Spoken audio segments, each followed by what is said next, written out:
Welcome back to the Modern Streamers League.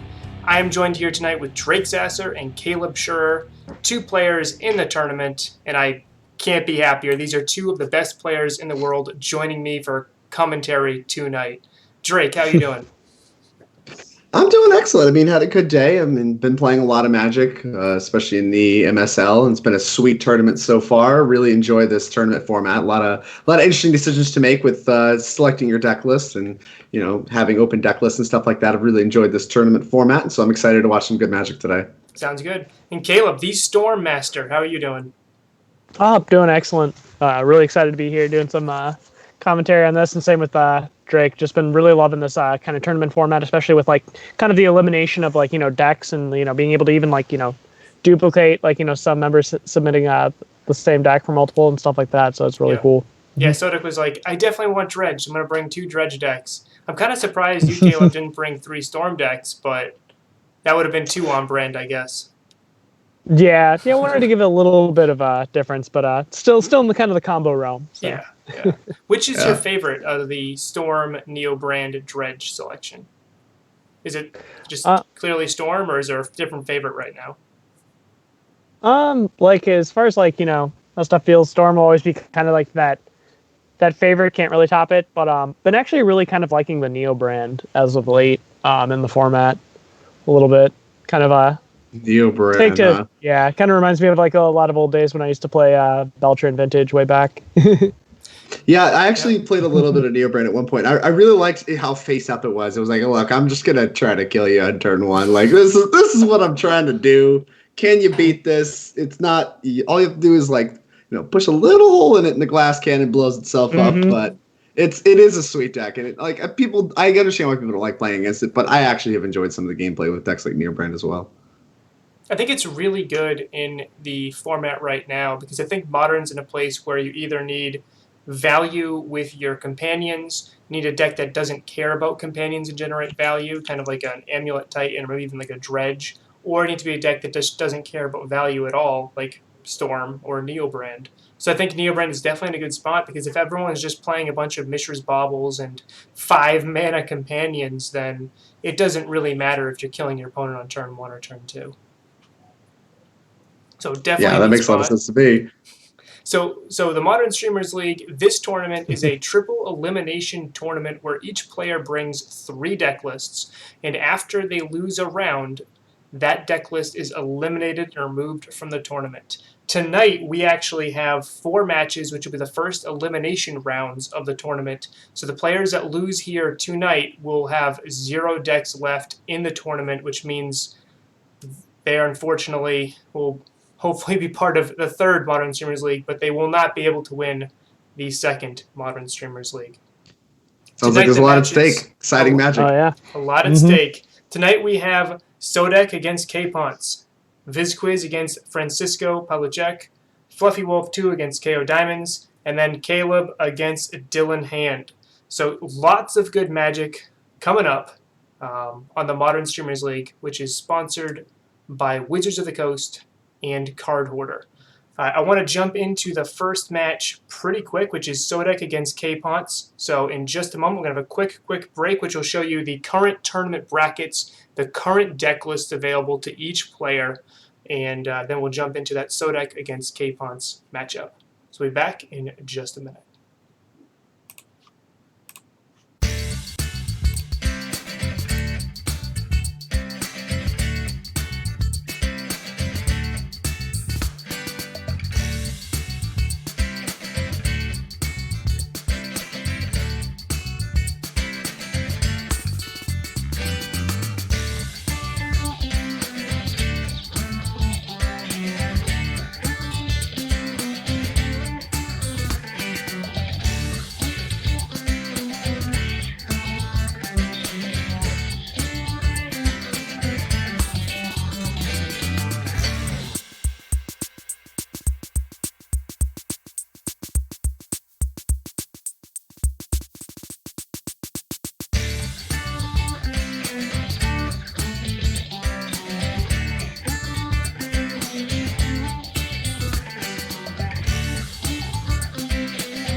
All right.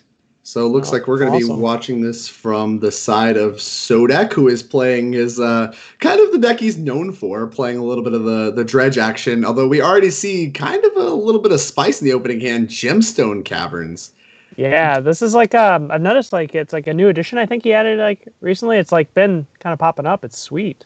Yeah. So what problems in dredge does this Gemstone Cavern solve? Like, why is this something that you think Sodek's like reaching for? Like mine is probably like also like kind of checking up like with the cathartic reunion kind of being like the real big payoff in a lot of matchups, like and especially with kind of the power level increase of a lot of decks relative to, kind of what we're used to in modern.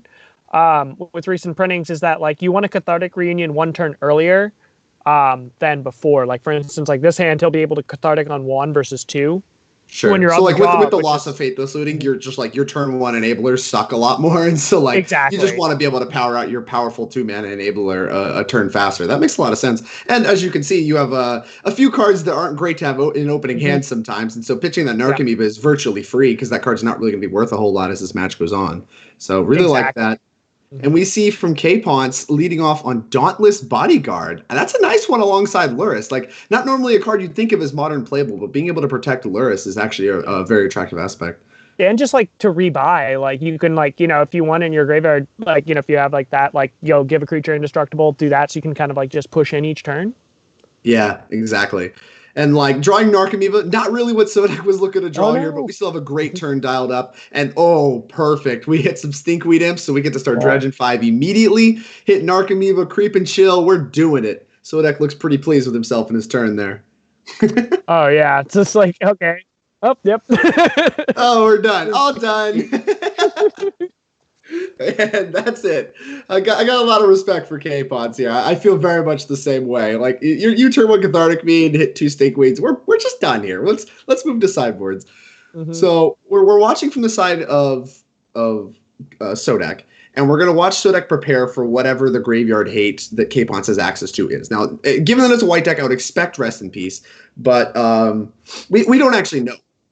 It sounds like it's 2 Tormod's Crypt. That's not a lot. Like those. That actually also like then opens up a whole nother aspect here, which is Leyline of Sanctity kind of being an anti-hate piece. Oh, and Leyline of Sanctity does work. You're right. And does that shut down anything else? There's like burn spells and stuff. Does that shut down more in that deck? I doubt it, but I mean, like, even if you're just looking for something that is like an anti-hate kind of realm, that seems like very reasonable. Yeah, I mean, being able to come down and on turn 0 means the Tormod's Crypt at no point in the game is actually gonna like have taxed, right? Like unless you want it for a prowess trigger or something. Not being able to target is literally what the card's about. So Sodek didn't make a lot of changes, which I have a lot of respect for. It makes a lot of sense given the 2 Tormod's Crypts are the only hate cards. Although quick mulligan to 6, and that hand doesn't look good either. Here's a mull to 5. Yeah, no, this is a pretty strong 5 though, where it gets to like, cathartic, and since it's like Luris taxes, so should be, well, maybe like depending on the Thalia, stuff like that. Yeah, exactly. It's like you have a few cards to worry about. Thalia, Tormod's Crypt is obviously a little bit of a problem with like this particular hand. There's no real counterplay to it at all, but it's still like you're not scared of dying before you're able to cast these Cathartic Reunions, or even being like dead on board before you cast Cathartic Reunion. The hand isn't really too slow. It just doesn't necessarily interact with what K-Ponce may be bringing to the table here. Turn 1, 2 mana off Mox Amber. Pretty rare, I just expect, but 3 power on turn 1 is pretty impressive from K-Ponce. Oh yeah, and then like here, turn 2 Luris, like basically just getting everything online with a Mishra's Bauble, draw engine. Mox Amber, I mean, that's a card we haven't seen a lot in Modern that looked incredibly impressive in this particular game. Now, it doesn't really have a lot of synergy with Thalia, Guardian of Thraben. I mean, I guess it does pay for itself if Thalia is in play, but it's, I mean, 0 mana Moxen, Thalia, not a combo, in my opinion. Yeah, well, I mean, like, even if you just, like, maybe he's looking at it as more of a, accelerate even into 4 drops, like, with X spells, stuff like that. Sure. And like even the 3rd mana on Kythian can matter. So. Oh, for sure. Yeah. And then this Kythian, does it need 2 or 3 extra creatures to attack and flip? 2. I believe it's just like Battalion. I don't know. Like yeah, I think it is 2. I just kind of have that memorized, but. Yeah, I think it's 2. I would be scared of Kythian flipping here if I was playing this match. Oh yeah, completely. It's looking definitely in the tank.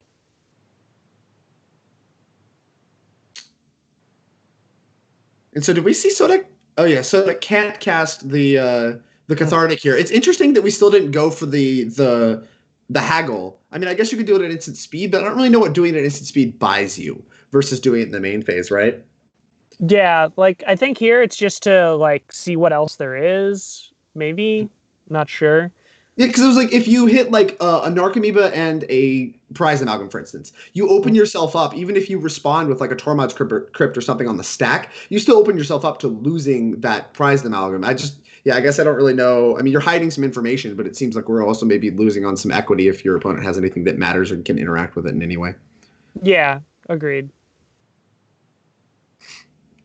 Sodic once again has the deck list in front of him. He kind of knows what's going on, and I mean he's the dredge master, so I'm never really gonna sit there and call something he does a misplay until I've triple checked it or whatever. But I think maybe to insight into it would possibly be that if there is a Tormod's Crypt off the top, he would want to incentivize with the Stinkweed Imp on the haggle to like then get the pop there, and then next turn be able to Cathartic if he has to do a natural draw.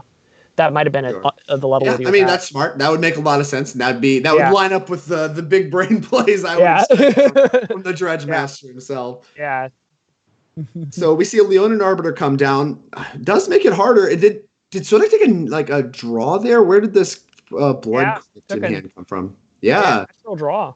Well, that just worked out perfectly. I mean, fetch lands were looking pretty bad there. Ended up drawing a natural land, and we're going to be going for a Cathartic, getting some Stinkweed Imps, kind of the same play pattern, but as we saw game one, but not turn one like we saw last game. Sodic is at 7. This Creepy Chill is going to help out a little bit, but he's under some real pressure here. Yeah, like the Thalia, the Gideon, and the Arbiter here, so you can't using the fetch lands even on the opponent's turn, just like not going to be happening. Yeah, exactly. You just don't have time. And Sodic looks really well set up now. Like there's 2 prized amalgams set to come back with this Narcomoeba hit. There's an Ox for next turn that can get around any kind of Thalia effects and stuff like that. Sodic looks to be in a fairly good position if you can make it out of this turn with a reasonable life total. Completely agree. And even now, if he loses his graveyard next turn, he's also set up with multiple Stinkweed Imps to have very good pseudo death touching blockers too. Right, exactly. The 3/3s line up well against Thalia. Death touch blocker really good against all the 2/2s and the 1/1 in play. Burnt and Forged Tinder definitely have to respect Conflagrate, but does not look good as an attacker on this board state anymore. No, that's just going to be purely on blocking / anti-conflag duty. Now, you see Sodic reading Gideon Battleforged. I believe that creature attacks as a 4/4, so that is another attacker you need to concern yourself with. I really don't know what the rest of the text on that card is, though. I would imagine that K-Ponce just wants a 4/4 in this spot, but I think you can provide some relevant abilities in the. Yeah, but actually, I think also the Ox will be like a 4/5 blocker, I believe, next turn. So that'll also be pretty handy as well. Yeah, I think it's a 5/3, but I mean that's still a very good blocker. Oh, okay, yeah. It doesn't. The relevant thing is it doesn't just be able to just bump with the Gideon. So we are going to have to kind of turn the corner a little bit on stabilizing this game. But Dredge can certainly do that with the amount of. Also then the Ox actually goes to the graveyard if it blocks the Gideon and can be recast again. Yeah, which is it's debatable if K-Ponce even wants that to happen. With Chills still in the deck, and there's just so many good cards to hit that it might just be strictly bad for. This is for K-Ponce to even attack, would that be a wild position? Another key thing added to the table, I think, speaks that K-Ponce is kind of just putting everything on the table, ready to get in for a lethal attack. Because I think Gideon has to flip when you attack with 2 more creatures, and it's not an optional trigger. So right. Certainly speaks to trying to set up for a lethal attack next turn. Although another Creeping Chill certainly going to make that a little bit harder. Yeah, we still have, I believe, 2 more in the deck, so I think that's kind of the big goal this turn for Sodic, just to try to really stabilize, stay alive, and then maybe be able to flip the tables. On K-Ponce. I mean, this card kind of reminds me of Cephalid Coliseum out of the Legacy Dredge deck, where you do a little bit of dredging, and then if you hit one turn, if somebody's really just trying to stick it out, it's the card that lets you go bananas. It feels like you flip over your entire deck, and we're seeing this you're going to see 15 cards, all the dredgers go back to the graveyard. You just move through your deck so quickly with Ox, and you're almost certainly going to hit another Ox. You see the Conflag already dialed up. We did hit another creeping chill, so our life total now back in double digits. Sodek's really showing the power of Dredge here after being behind all game from the tax effects. Yeah, like just like it's basically almost looks as if like the Thalia has done nothing. He's made it seem at this point. Yeah, Very impressive. very impressive stuff. I mean, this is what you come to expect from Dredge Masters, but very, very impressive stuff. And Conflagrate able to be cast next turn. Now, does Burnt-in Forge Cinder only save your creatures, or can it save face as well? It can save whatever. It prevents from a source of your choice, just like the damage it deals. Sure. So you can stop the Conflag to face line at any point in time. So Sodek is going to be looking to try to get that off the table and getting a little aggressive, maybe. I mean, this certainly looks aggressive to me. I mean, these are some of your only creatures that can block. Bloodghast certainly not blocking anytime soon. And they're some of your better blockers. He's getting in. He's willing to state this is a race, and this is a race I think I could win. Yeah, I think like here it's just the the Lurrus Gambit trying to get that trade off, which I think leaving it on board is probably better for K-Ponce, but I think this is a good try to win line is where we're at right now. Mm-hmm. So if we see no blocks here, right? Mm-hmm. Is this kind of where Sodek is looking for no blocks? They're going to try to backswing me. I think I can take it. And then the Bloodghast, they're suddenly going to have haste. So next turn, maybe you could do something like Dredge Life from the Loam, pay 3 mana for it, and just play a land and get the last of the damage that way. Looks like there's only one Bloodghast, but I mean, you still have another Dredge coming. If you block with your Ox, you could actually just do that and try to hit more. I mean, you have a lot of options available to you. Yeah, and also what's kind of critical here is he wants the Lurrus off the board. But also, if Lurrus doesn't trade here, K-Ponce goes to 6 or 5. Sorry. So then, on the swing back, can only go to 8. So so all the Bloodghast will be guaranteed to have haste for a massive swing. I think was kind of the calculation here, which is really cool. Yeah, exactly. And this prized amalgam was one I didn't see either, coming back from the Ox that entered play this turn. So getting to have another attacker on the next turn also could just be a blocker if he finds himself. Like if something swings the board position to where Sodek is behind on board again, because, I mean, all these creeping chills have really padded Sodek's life total quite a lot. We may see them just function as blockers in future turns, but getting them in play is important because they come in tapped. So if you're going to try to block with them, you need to get them in play as soon as possible. So Sodek hitting pretty well in these dredges, calculating out the combat math, and this is some impressive stuff to watch because there's already 2 or 3 things that I feel in my spot I would have done differently, and it just seems to have it all under control. Yeah, it's just he just seems to be in the how do I lose phase almost. Yeah, it's from being behind all game, we're kind of that's not great for Sodek. That's not great for Sodek. Then suddenly one cathartic reunion later, we're oh, okay, well maybe this is okay, and suddenly it feels like he's in the driver's seat. Mm-hmm. Precisely. So we're going to see Gideon Battle Forged become animated as a creature. This is that big attack that, like I said, I think K-Ponce was looking for this turn. Yeah. I certainly have not done the combat math on this attack, but we'll see how many attackers that K-Ponce wants to send across. There's a lot of things that K-Ponce could have in hand, and most of what Sodek's got going on is face up in the graveyard. You know what Dredge does. Let's see how he wants to attack. Holding back the Burnt-in Forge Cinder. Makes a lot of sense not to get conflagged. It's easy trade with the Narcomoeba. Yeah. 1, 2, 3, 4. So this is 5, 6, 7, 8, 9. This is 9 damage if you try to hold back the Narcomoeba. Yeah. So 3. 4. Yep, 9 if you block with Narcomoeba. I wonder if now they're also if he's doing the math, see if he can force a Forge Tender block, which might then turn on Conflagrate on his turn. Yeah, that could be possible.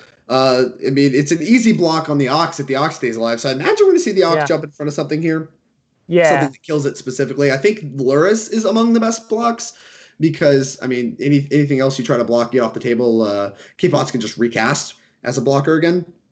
Yeah. So, this is kind of that exact situation where if we run this block, then Thalia gets to just come back as a blocker again and kind of play double duty because of Lurrus. I don't know. We'll see what Sodek thinks.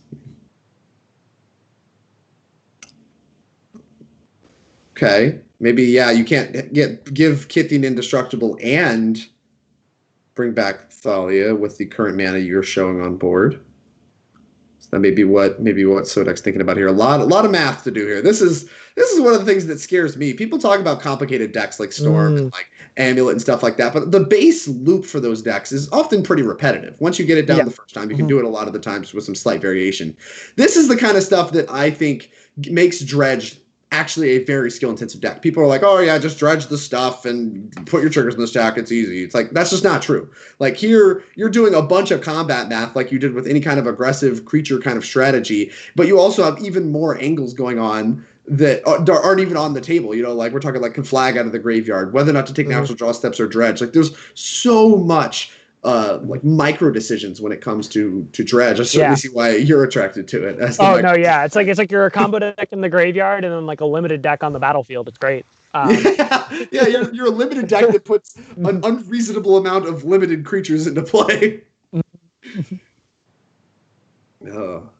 It's like we're redoing blocks a little bit. That block looked Sonic, you can see him pull everything back again, shake his head.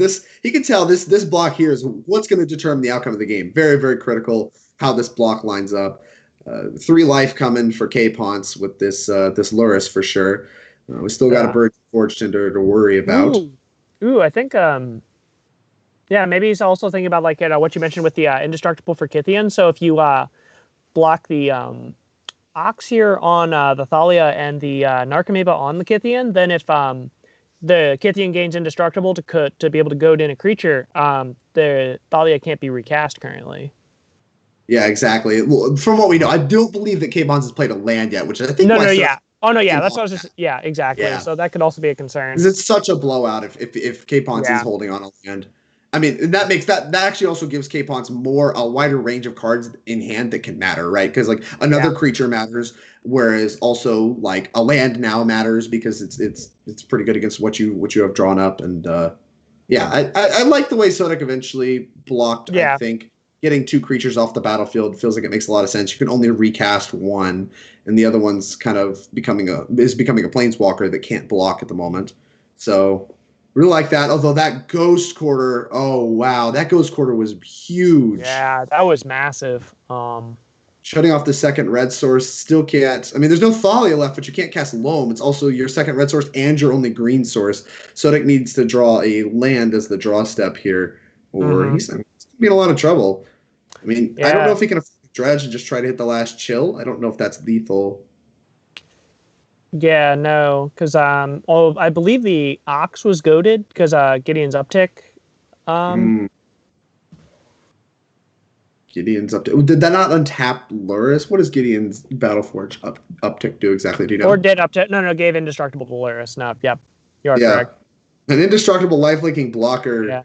Yeah, even better. Relevant. Suddenly, Sodek, you can see his hand on his head. He does not look happy at the way it's played out. That Ghost Quarter was huge, and the dredge. There's only 1 chill left you can hit, and I don't even think it's lethal if you hit that chill. And we missed on everything here. Got to found a second Bloodghast if we do hit a land. This is suddenly looking a lot rougher for Sodek. Yeah, like right now it seems that most of the outs are kind of closing around him since again, we no green source. Might have to natural draw next turn. The Golgari Fog does open some options, right? When that dies, you put a card from your graveyard on top of your library. So that can rebuy the land that Sodek is looking. No, it's only a creature. But it's I mean we can't get like so you can do some Narcomoeba stuff in case like that comes up though. Like you still can get some of that.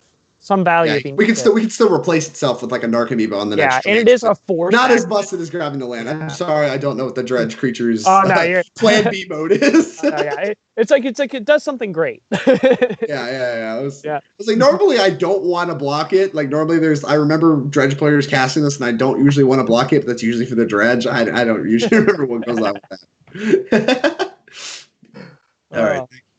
This is suddenly looking like a pretty rough position for Sodek. Now, K-Ponce doesn't have a bunch of great attacks. Gideon Battleforge can keep your creature indestructible. You can maybe keep coming in with Luris and giving it indestructible, gaining some life, and recasting some of your creatures that you've lost in combat thus far out of the graveyard. But really, there's just like a big mountain of creatures on the other side of the table, most of which can come back, and that doesn't really that means that Capon's going to have a little bit of trouble closing this game, but it does buy time for Capons to find things like Tormod's Crypt or just more things like Ghost Quarters that is really going to shut the door on Sodek's options. Exactly. Like, basically, it's just like trying to get Sodek into having to naturally draw towards his land now, especially since he has the Dakmor in play. Like, putting him in that situation, since then the likelihood becomes so much better for Capons to, kind of just, draw something out of it. Exactly. Mm-hmm. And Capons is a little bit in the tank here. I wonder what the draw step was. There's certainly a few options presented to you with the Lurrus, and we got Bobble if we want to draw a card. We got a Thalia, we got a Kythian, and we have the Planeswalker we have access to. Another Kythian out of the graveyard. Selfless Spirit is a big draw.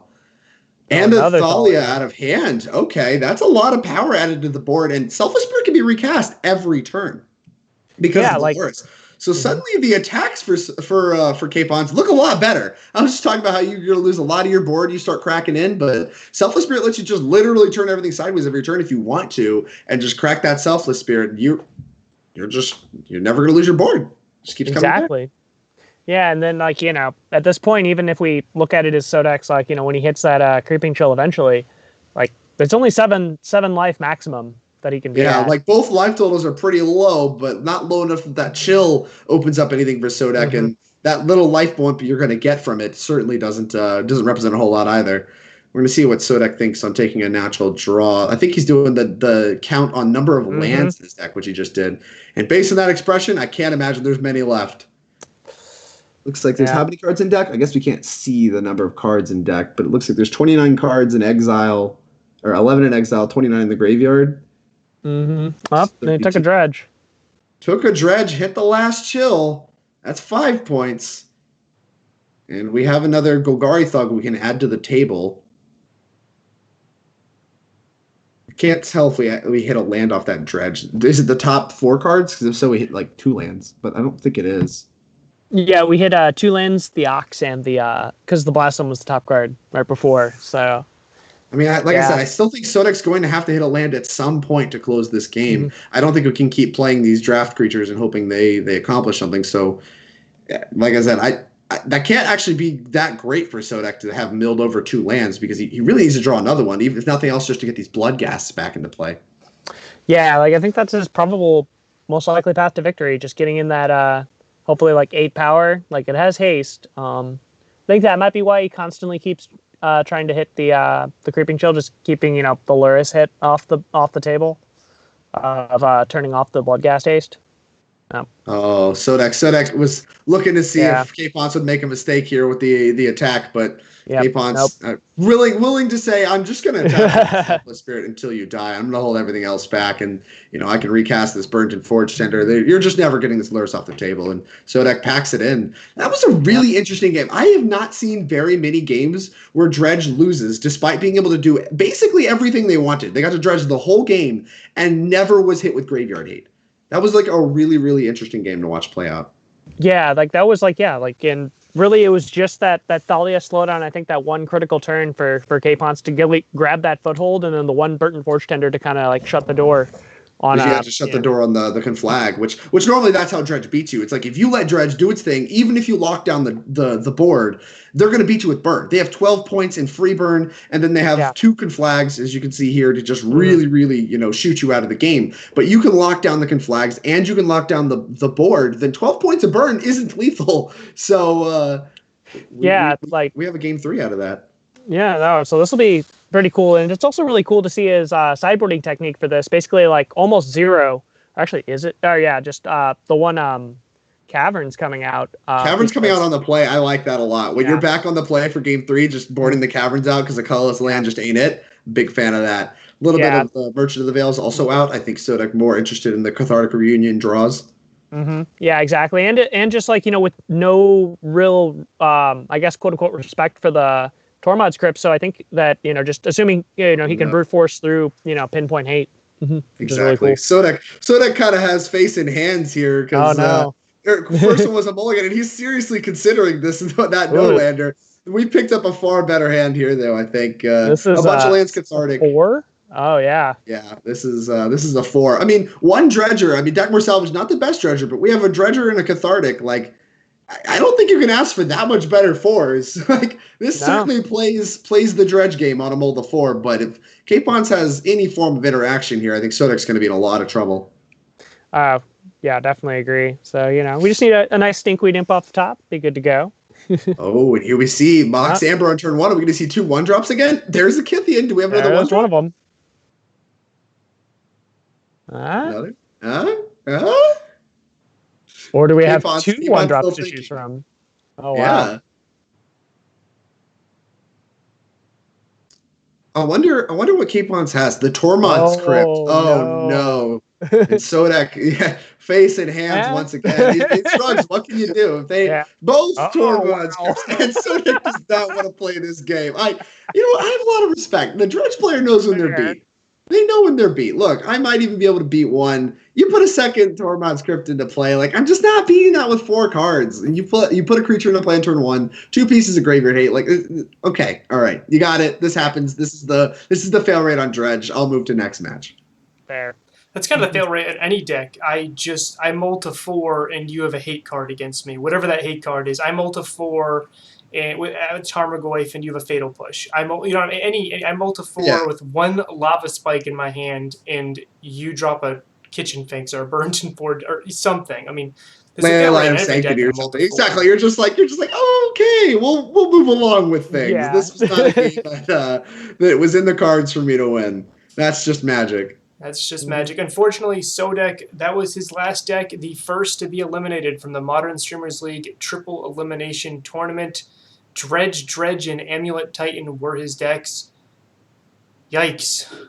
I mean, it makes a little bit of sense because at the start of this league, Sodek had actually just won a challenge with Dredge, putting it back on the map. And so I think a lot of people, especially on the next challenge, a lot of people immediately started packing Graveyard Hate again. They're like, okay, Dredge is back. It's time. Graveyard Hate. And coming into this league, a lot of the deck lists still had pretty high numbers of Graveyard Hate. We didn't see that there. That match, I think, was a little bit of an anomaly. But I think when it comes to the Modern Streamers League, at the time of deck registration, there was a lot of Graveyard Hate to go around. And so Sodek, having just put himself back on the map, crushing people with Dredge again, it isn't that surprising to me that the MSL, seeing all that information, came prepared with Graveyard Hate and said, no, look, we're not losing to Dredge. I mean, I have 2 Nihil Spellbombs main board in my Jund deck. So Yeah, absolutely. that's crazy. I mean, I have a Relic main in my Amulet deck, which already has a good Dredge matchup, but it's actually for Uros and stuff. You just have more there's just more Graveyard Hate because of the Uro and various other Graveyard things going on in Modern, especially at the start of this MSL league. And yeah, it's just I feel for Sodek. Sodek's a way better player than that record. Hopefully, he doesn't attach any kind of worth to his record because he's a great Magic player, stellar dude, and I'm sure we'll see a lot more of him as the league progresses. Mm-hmm. Caleb, what do you think? Seeing Dredge lose there, you played more Dredge than I believe Drake and I put together by far. So yeah, what do you think there?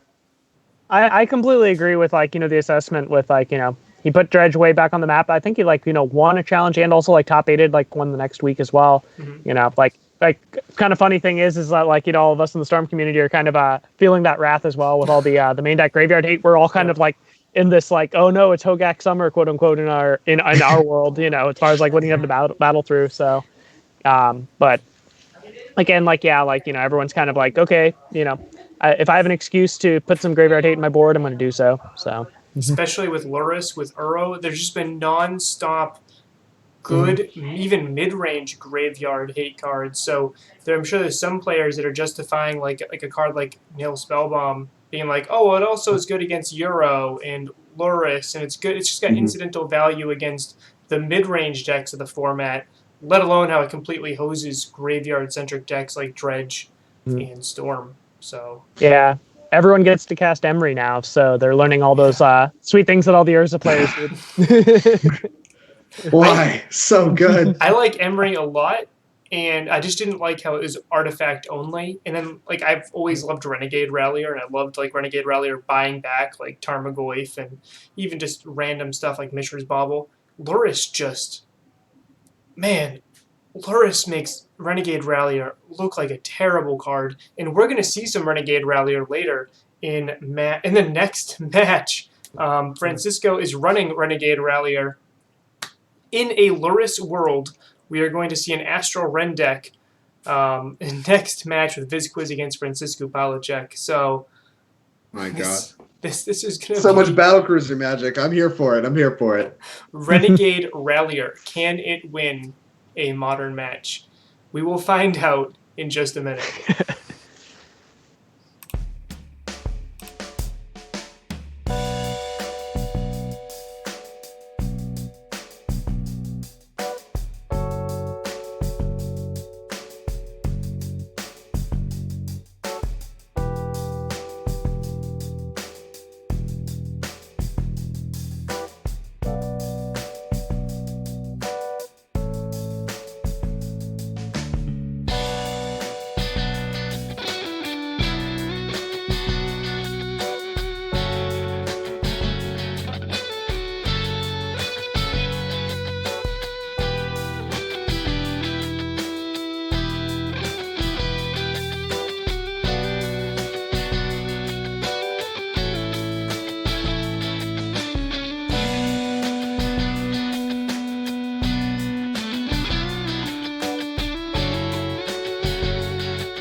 All right. All Looks like we're starting off a little bit of Francisco, my commentary partner from last week, the Amulet Titan Master, up against Vizquiz.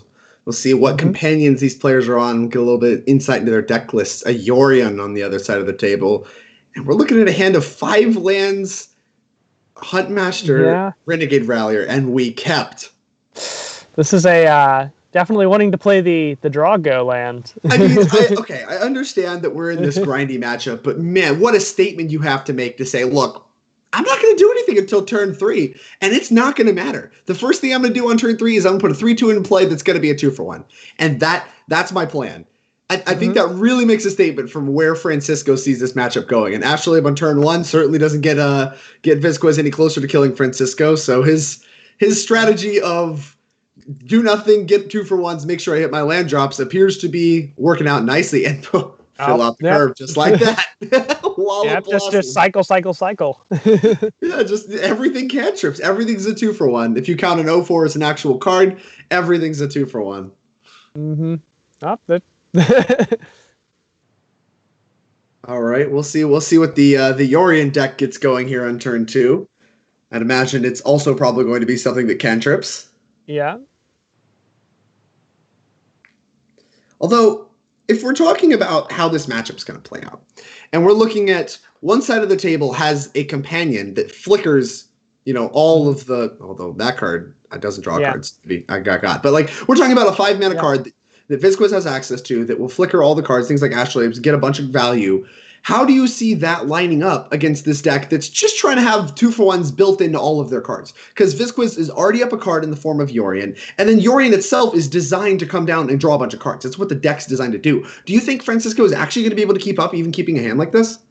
I'm not sure. I think it really comes down to whether or not he can present enough power, because it's that there's going to be this inflection point, right? Kind of like what you're saying. These are going to slowly build that value. He's accelerating a little bit more. Maybe not with this. And then like the Yorion will eventually kind of have that massive swing turn where it flickers everything. So I think maybe he's just trying to like make it so that if you tap out for Yorion, just accrue a bunch of like draw cards, then on the swing back. So Right, you're going to build up enough of a board. Yeah, exactly. like 8 turn down the line, something like that. Yeah. It feels weird. It feels weird to say that Francisco has to do a little bit of kind of getting under Vizquiz, but like especially given that we're looking at a board of Wall of Blossoms and Renegade Rally, like that's not getting under a whole lot of things. But like it feels like that there is some like amount of inevitability in a turn. Oh, Ashley makes 2 mana because of this. What is the card called? Keenan Bonder Prodigy makes Ashley make 2 mana. That's a lot of synergy, and now Urza's in play. Notably, Keenan does not double Urza mana. That's very, very important. We're not going to see a bunch of Mind Desire activations, but still, like, being able to ramp out Urza using Astrolabe as a pseudo mana dork is pretty impressive stuff here. Yeah, like basically trying to function as like a Uro-ish Tron deck, it feels like. You do make a lot of mana. It's like a big mana deck. It's drawing cards, I guess. Yeah, like so far it's really cool. Yeah. No, I like a lot of what's going on here, and like this, like I said, this looks like an EDH board state. We're doing Battle Cruiser Magic. We're picking up Tranquil tickets already. Like we're just drawing cards and trying to get 2-for-1s on each other. Now, Francisco's not committing to the board this turn, and Vizquiz just committed 2 more things to the board in the form of the Construct and Urza himself. Do you think that now Francisco is behind? It looks like Francisco is ahead on mana, like 5 lands in play, and 2 creatures, a planeswalker. From like just at a glance, it kind of looks like Francisco's ahead. But Vizquiz 6 cards in hand, and a little bit more creatures on board that actually have power and have text. Do you expect that? I mean, even with an average size turn, do you think Francisco's behind? Do you think you have enough catch up in hand? Where do you see the matchup right now? I kind of see him like slightly behind as well. Mainly because like even now, since there's the acceleration, like Yorion's even online now, there can be multiple Constructs, and then all it takes at that point is what, 2 to 3 more artifacts, and then those things have grown out of control to even overtake the Thragtusk. Exactly. That's a real threat. Big Constructs. I mean, we saw the Urza decks of old just beating things like Stony Silence left and right, just because you'll play out your artifacts for no value, play an Urza, and that Urza Construct, if you will, is just larger than any of the creatures presented by the deck hating on artifacts, and the Urza deck would just get some wins out of that way. Yeah, just makes it almost feel like way back in like original Mirrodin Broodstars, basically. Oh yeah, Broodstar. There's a magic throwback. How about flying affinity for artifacts? It's a chunky one. Chunky one. Oh. All right, let's see. Vizquiz putting a lot of thought into this particular turn. Do you expect a lot of? We can see another look at Keenan here. 7 mana activation. We are going for it. Wow, that's that to me says. So that to me, it feels like it says something about their hand. I mean, the fact that we saw that land snapped off, maybe Vizquiz was missing lands? Because like with 6 cards in hand in this Yorion value-oriented matchup, it seems very strange to me that we would be in this position that activating Urza is the best thing to be doing on turn 5. Yeah, I agree.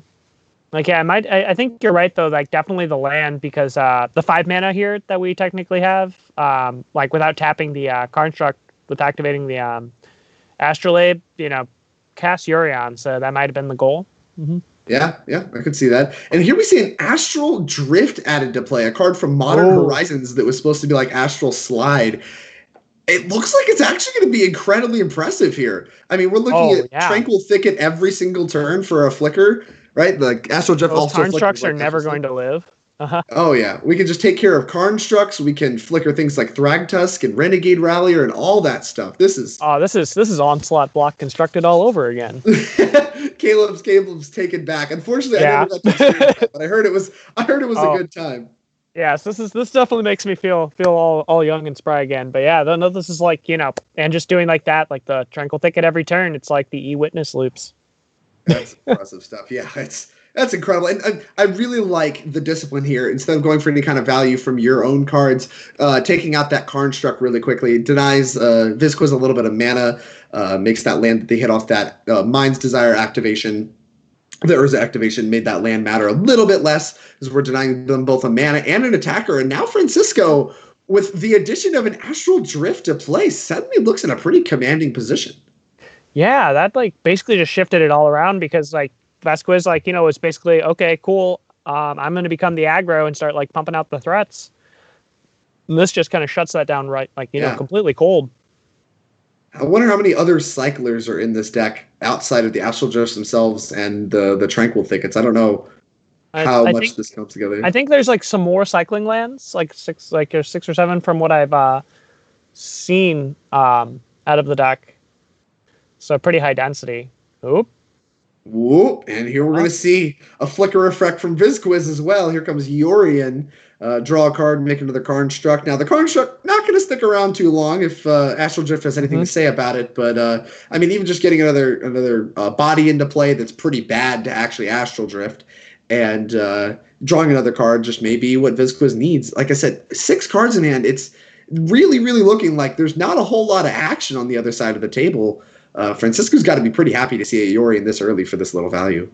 Exactly. Like, I think he smells the low mana in the water. So kind of like, okay, so need to kind of capitalize. Yeah. This is certainly set up. This needs to be a big turn for Francisco, and I think Francisco's got some big plans. Even something as simple as Thragtusk, Flicker Thragtusk is, I think, going to be a pretty impressive turn, as it's going to take over the board very, very quickly. Oh, agreed. And then soon we're going to see probably even multiple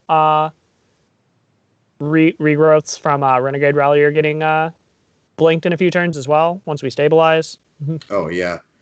So here's a question. How much do we respect the Ren Ultimate? Like, we're talking this whole time about all these sweet value flicker things going on, but this Ren's ticking up and up and up. However, I don't see a single instant or sorcery to be found in this current setup. How much do you think Vizquiz needs to be worried about this Ren just ticking up? Or do you think Francisco's going to be looking for something like play the second Ren, then get it back with Renegade Rally, or doing like a flicker chain with Tranquil Thicket? Are we going to be looking to do something like that? Possibly. I think that there's if there's Path to Exile in here, do we have that? No. Yeah. So I'm just wondering, because since they have deck lists, so it shouldn't be like a big problem for him to understand, is Ren Insects building anything that will really interfere, so I can just completely not care. Right. Which I think seems to be what's going on. I think next turn if we see the Yorion go at it, then we'll kind of see. I really like that Metallic Rebuke. It's one of those rare good Metallic Rebukes that doesn't actually counter the spell. Locking down Francisco's mana on that critical turn. I mean, we were talking just earlier about how that turn needed to be impactful, and denying Francisco a flicker from Astral Drift by causing him to pay the 3 extra mana is huge, and is going to allow you to knock down the Ren a bunch this turn. Although Francisco does have another Ren dialed up, it does. Yeah. It looks like it really did a lot for Vizquiz, and I really like firing off that Metallic Rebuke. Oh no, that was perfect because it didn't tapped Francisco out, which is then functional counterspell for that Astral Drift cycling. Mm-hmm. Exactly. Mm-hmm. So now on the flip side, it only delays it for a turn because Francisco is entering the turn with a Tranquil Thicket in hand. Ren plus the cycle plus the initial cycle is going to give 2 Astral Drift activations on the next turn, and those are looking to be they're going to be pretty impactful. But Vizquiz has a little bit more to do with their turns. We'll see what they have for 5 mana here. Mm-hmm.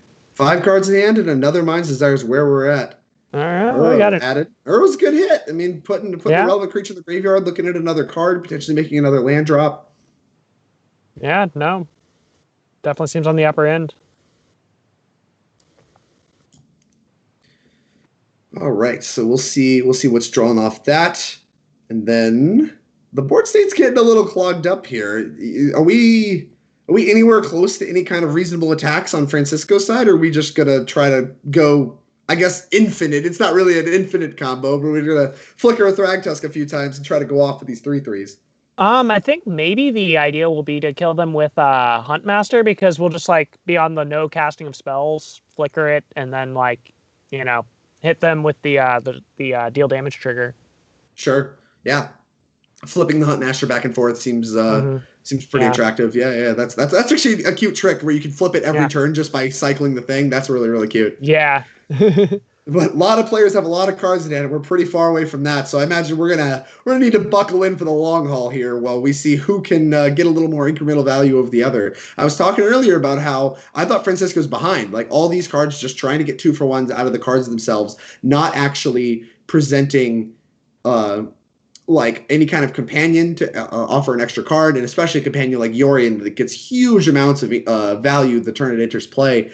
I really felt Francisco was behind this matchup, but Francisco really has navigated this well. All of his cards have represented 2-for-1s. That mana from Renegade and Rallier mattered a lot on turn 3, even though it looked like they're curving out a little bit more. That extra land wasn't going to matter that much, but we've been using our mana every single turn, and just getting value after value. This Astral Drift was such a big draw, and has done so much to really allow Francisco to go over the top of what Vizquez has going on. Oh no, exactly. Like he's just like I think like with like the one thing that with what we were talking about, like he went into this knowing like with all the like how he's crafted the game that he is the control, and just played perfectly to that. I think like in this kind of how this is lined up. So like over Vasquez. So like those 2-for-1s just like kind of steadily getting more and more value, especially even now with that Astral Drift, like basically an infinite for one at this point. And it really speaks to kind of the savviness that Francisco had. I mean, we both looked at that opening hand and we're like, 5 lands, like first plays on 3. What are we doing here? And we saw Vizquez kind of do some powerful stuff, like a turn 3 Urza. We were like, okay, like we think like it looks like Francisco's going to get punished for that opening hand keep. But I mean, Francisco, very patient, knew he needs to hit all of his land drops if he's going to use all of his cards effectively and really be able to grind out Vizquez. And, now looking to be very heavily rewarded for his understanding of how this was going to play out, and, looking to have a lot of experience, at least in this kind of setup. Oh, precisely. No, it's just like, just mastery on display.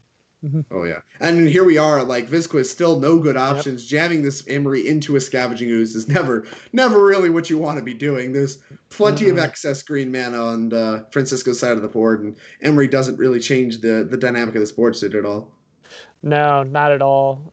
Basically just like, kind of the fear there, I guess, growing the Ooze, too. Like, flip another one of those Urzas, so. Oh, yeah, giving more food for the Ooze as well. That's going to be pretty relevant here in a little bit, as this is going to eventually start forcing some blocks. Although in the meantime, the flying attacker in the form of Yorion is kind of giving Francisco a little bit of trouble, because you can't Astral Drift it. You have to Astral Drift, as you can see, the blocker. Because if you Astral Drift Yorion, that's bad news. This is that ain't it. And so we are flickering. We have to now flicker this Goose every single turn that we want to block, and that kind of ties up what our Astral Drift can accomplish on our turns. We can't start really accruing value with these Thragtusk, these Huntmasters, while we're having to keep our Wrenn alive with the Goose every turn. So, I mean, Yorion having flying is one of the more impactful things on the board state here. Yeah, Yorion's basically like, just the exact like unremovable 4 power. Also, like what's kind of really cool here is by like continuing to do those blocks, especially for the onboard Wrenn, is making like the Wrenn subgame like look way more important too. So maybe hopefully commit some more resources from Vasquez onto that. So like Francisco could even get more of this kind of like being the control advantage. Yeah, I mean, cool. Yeah, because if Vizquez overcommits to getting a Wrenn off the table, and Francisco just has another one in hand dialed up to immediately punish any kind of overextension in order to get Wrenn off the table and kind of try to stifle some of this Astral Drift lockdown that Francisco seems to be setting up, it could really just kind of slam the door on the game. Another Thragtusk. How about another one? Just in case. You were questioning whether or not Francisco's going to be using his mana every turn. The answer is yes. We have targets. We have our average CMC of our hand is somewhere in like the 3.5 range. We're using our mana every single turn. Oh, yeah. It's pretty much like, oh, wow. So, yeah, which is interesting. Like, is he going to cast one this turn? I would hope so. I imagine we're going to see him cast something. I really like going into combat first, offering up. That way you kind of know how many Scavenging Ooze activations you're looking to do. You can kind of plan everything out before you start committing large chunks of mana to big plays that don't really swing the board state that much. Putting more stuff on the ground. I mean, Thragtusk is one of the better attackers that you can have access to here, but it doesn't, like, trading with your Thragtusk isn't really looking like what you're looking to do with it anyway. You're looking to mostly flicker it. Francisco. Huntmaster number 2. Yep. Yeah, committing the second Hunt Master. I mean, this is huge because now both Hunt Masters flipping, like one Hunt Master flipping, like you can maybe pick off a thing or two, but both Hunt Masters flipping represents enough damage to kill almost any single creature on the table here. And we see a Galvanic Blast in response to Hunt Master. I guess there's not enough creatures to grow this out of 5 size. Now, yeah. Mm-hmm. Visquez knows that Francisco can commit his Tranquil Thicket to save the Scavenging Ooze. This is not guaranteed to work, but that does mean that the Goose would have to either die to the chump block, or it would have to, or we lose Ren. But the thing is, like with Renegade Rally. Oh yeah, Renegade. Yep. Then just buy back the ooze. Yeah, you could just buy back the ooze, and then. Yeah, look, Francisco looks so happy with himself. He gave himself a little nod. He was just, it's just like, just like a drew it up. Oh yeah, we did it all. Just good equity. We're doing it all. Oh, this is good stuff. And we did pick up another cycling land from that cycling land, which is not something that Visquez knows about. Like he knows about the Tranquil Thicket being picked up every single turn. This Forgotten Caves is going to represent an astral drift, a hidden astral drift activation. Which once again, if Visquez does decide to commit even more to getting this Ren off the table, then could end up mattering a lot. Though that Galvanic Blast going after the Scavenging Ooze, I think certainly kind of stated where Visquez stands on that, because that Galvanic Blast could have cleanly taken out that Ren just there. Although, of course, Rallier would have done the same thing that it just did, but it just, picking Scavenging Ooze as a target, I think really speaks to Visquez's priorities here. Yeah, like I think that, there might be another Uro sitting around somewhere, something like that. Oh, yeah.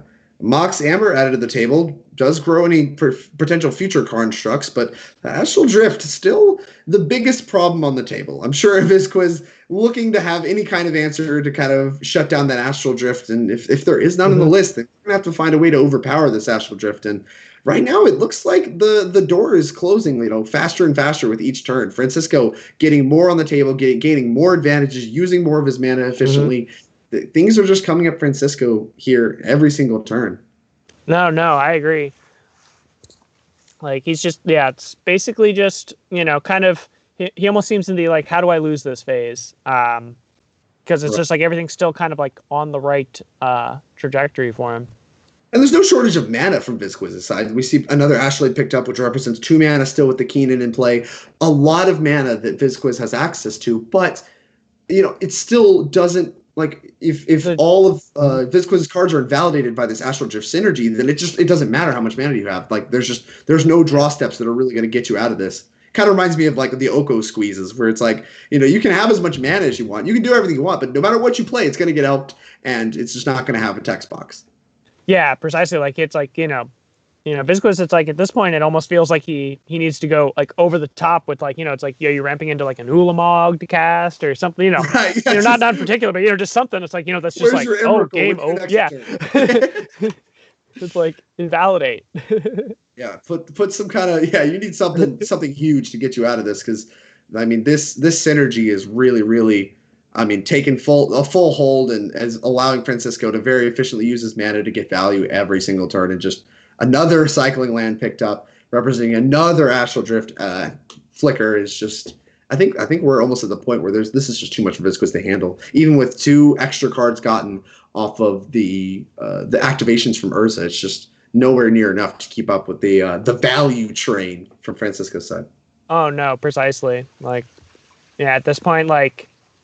Like the only way I think it's like it happens is if Francisco somehow accidentally decks himself just because with starting with fewer cards. But decking, I guess the 80 card deck is favored even with Emeries and stuff. Yeah, the real reason to run Yorion. For the value beers that are going to come down to decking. Oh, jeez. What a world we live in. All right, never mind. I'm in on Betting Companions. I can't do all this. This is too much thinking for me. This kind of thing would be sweet to do, like, a few rounds in a day, but can you imagine having to play Magic like this every round in a day? Your brain would be fried. Nah, this is why I play combo decks. Caleb's not about it. Yeah. Do not give me these permanents. I'm going to figure out my own puzzle, all using my own side of the table, and you can stay over there. Do whatever kind of Yorian flickery drift. I don't care. I don't care. And here we have a big attack, I think.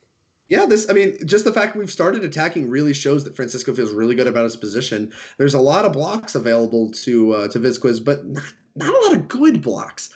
Like, we're running a lot of bears into each other. There is a 1/4 in the form of Urza that can absorb a few points, like Renegade Rallier and stuff like that. But this is still an attack for, what, 6, 7, and 10? Yeah. No, 9, 12. Is it 12? Am I just dumb? I can't see how many wolf tokens are there. 3, 6. No, it was for 9.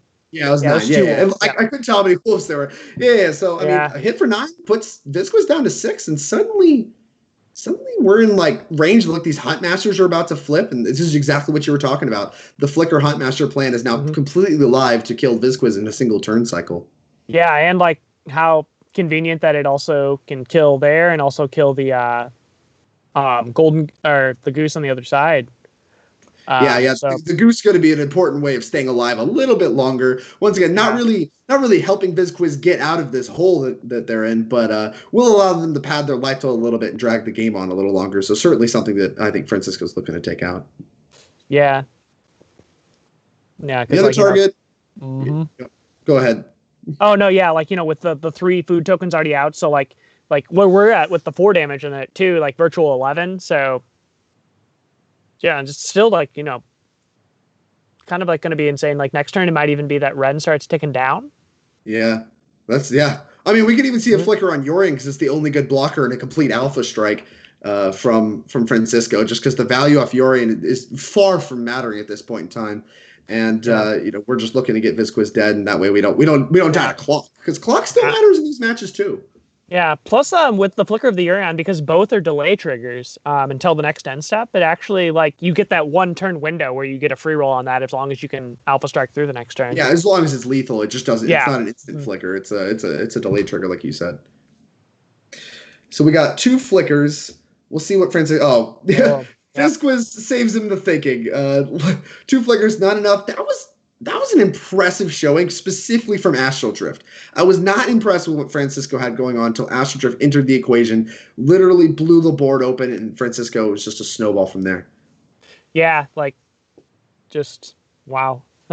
Blink effects are, like, infinite blinking is, like, just like on display there, just like the best value engine, his correct analysis of what is my role. Like, I need to play to my Astral Drift. I need to like legitimately just go completely over the top of you, even though you're a Yorion deck that's going to out, like to be perfectly honest there, like other than like, even with the cycling lands, it almost seemed like Vasquez was like keeping up in raw cards.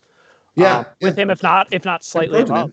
Yeah, no, you're right. Kept cards in the hand the whole time, but the board state was a complete blowout. So what do we like on the sideboarding here a little bit? We see 2 Noble Hierarchs, a Wall of Blossoms trimmed. It's interesting trimming on mana creatures. It seemed like Francisco valued mana very highly in the previous games, but suddenly the mana creatures don't seem to hold a lot of value for him. Do you know what's going on with that? I think like the analysis there is like probably us, like, with Armis' evaluation of his opening hand, like the lands, like he values the mana, but the actual land drops. So fewer mana dorks to have like fewer dead draws to be the pure control, so you don't just accidentally get blown out by just drawing pure air that can't be exploited by your Astral Drift plan, which is probably what you're always going to want to play towards. I would assume for like a late end game for him, like that's kind of the idea. So then just to have as few dead draws as possible, and knowing that you can't ever get punished for like missing like not being accelerated like the opponent is. Right. Like I think, yeah.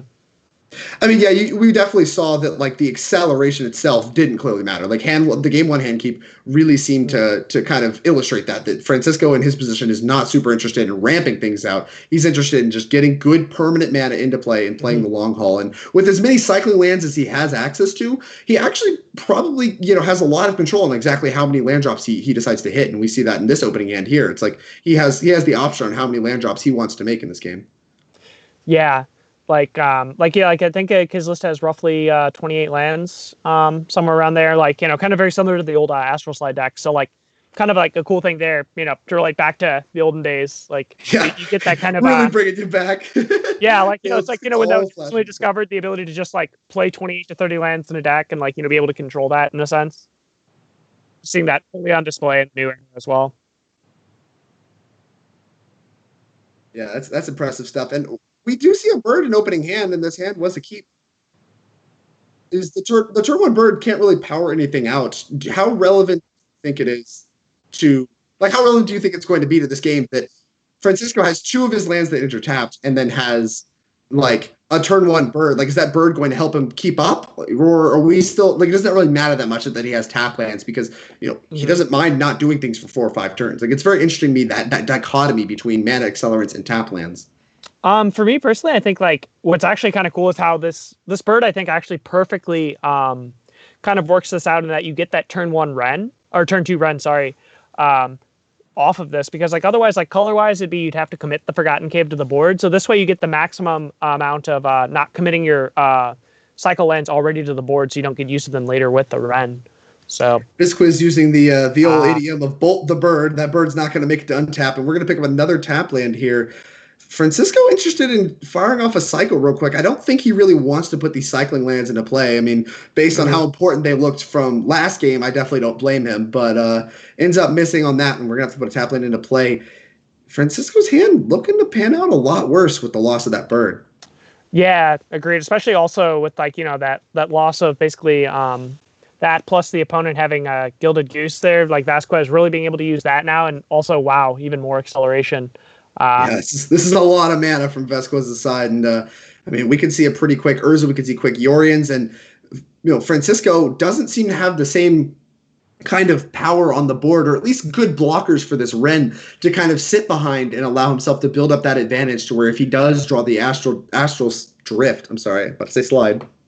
Why did they name them the same? I get the flavor, but it makes it very hard for us. It makes it like he has no protection for this Ren. He just feels very, very behind on board. Doesn't even have like good blockers to kind of drag the game on a little bit longer. And basically, until we get to Thragtusk, we're just kind of this Ren's kind of a sitting duck. Yeah, like pretty much we're gonna have to hope that the 3/3 ooze is like good enough. If it eats the bird at this point, and that's in like a turn or two, and like the Ren will already be at 2. We're basically a sitting duck to a second Galv Blast or any other removal spell is a huge blow at this point. And if Vasquez really wants to push the advantage, I mean, they could even go for a fairly low value Yorian like we saw in game 1, just to add the 4/5 flyer to the battlefield.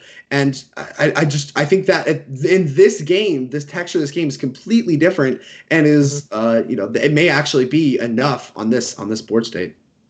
Yeah, completely agreed. And this is, I think all the further illustrating again, Francisco's point on especially how I was illustrated game 1 here, it's not working out as well, but that his deck definitely trying to beat the control. Yeah, certainly not the beatdown, which was something that I think we discussed that, and we were like, it seems like Francisco should do a little bit of getting under Vasquez. He has this Yorian that late game is going to represent all this value, and Francisco's like, I don't care, Astral Drift, it does all the work for me. And here we see an Astral Drift picked up, and we have an immediate flicker available to us. We'll see if it can be as much of a complete blow open of the board state as like we saw last game. No Ren certainly does make it a little bit worse, but I mean, still a powerful card in its own right. Yeah, are we going to see an upkeep flicker here to keep some mana off the board? Yeah, I mean, even flickering something like the food, I believe, denies at least 2 mana from Vasquez on their next turn. And we can flicker the Keenan, which I believe denies 2 mana as well, right? One from the Astrolabe, one from the Goose. So I don't know. We could see there's multiple ways to take Vasquez off 2 mana. We'll see if that's worth the cycle, or if the cycle is a little more important, and we're gonna hold that land until we Thragtusk or do something relevant like that. Yeah. So nothing there. Another Astrolabe. That produces an extra mana, and we see Francisco kind of rub his nose there. We're like, all right. Yeah. What can you do with this? You got mana. What you got this game? You had a bunch of mana last game. You couldn't produce anything to get out of the Astral Drift Ren lock. What do you got? Yeah. Like we saw their top end last game was mostly go up to Uro and Urza. So. Yeah. I mean, Yorian here represent 2 cards and another food. A little bit of value, but we've seen way bigger Yorians. Wouldn't be surprised if there was some other cards Vasquez wanted to get out on the table to get a little bit more value. A second Astral Drift. You can cycle it. I mean, this Astral Drift is a little better than the Astral Slides of old, where you can choose to cycle it if you want. But it looks like instead chooses to Night of. Ooh, are we in a Night of Autumn kind of Both machine gun. astrolabes? Yeah, we might even see like kind of a disenchant machine gun. Yeah, I'm interested in some disenchant machine gun, and so is Yeah. Francisco going after the astrolabes. Yeah. I like this a lot. It disrupts a little bit of the mana fixing, disrupts, makes the Yorion even worse, and denies actual mana because of the onboard Keenan. This play looks really, really good. Yeah. No, this is like real heads up. Like definitely here, like, you know, you can see the vision of how do I do this now, and then probably in 2 turns this will pay off. Right, exactly.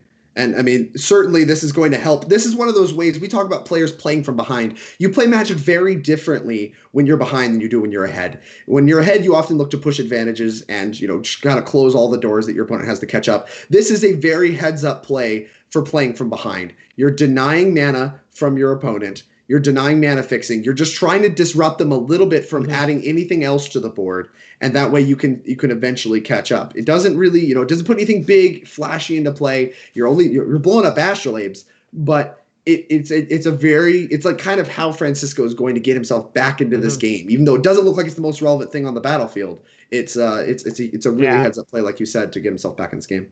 Yeah, it's like, how do I bring you down to me hanging out down here versus like, you know, me doing the big stuff. Yeah, versus you just having your way with me with all this mana that Keenan is providing along with Astrolabe. Oh. Ooh, black mana. Black mana? What does that mean? Maybe it was just generic mana. It was the first one they clicked. Maybe. Ooh, I like this. Those. Oh, I love the produce different colors for EEs. Those are sweet. That's nice. We don't need Astrolabe for that. We got Goose. You see a little nod of the head from Francisco. Not what he wanted to see here. I mean, a one-sided sweeper on 2 of the Francisco's more relevant permanents is going to set Francisco back even further in this game. Although Viscos didn't add anything of their own to the board, so if Francisco can have a big turn here, we have a backup Astral Drift. Wow. There's the Eternal Witness for a real flashback. I actually just, gosh. Caleb's like, oh my gosh, everything is flash. They're literally doing the Eternal Witness Astral Slide. Oh, and a Ren, huge draw, because Ren allows you to rebuy every turn the cycle land to get that engine online again, and Eternal Witness able to effectively kind of block for Ren.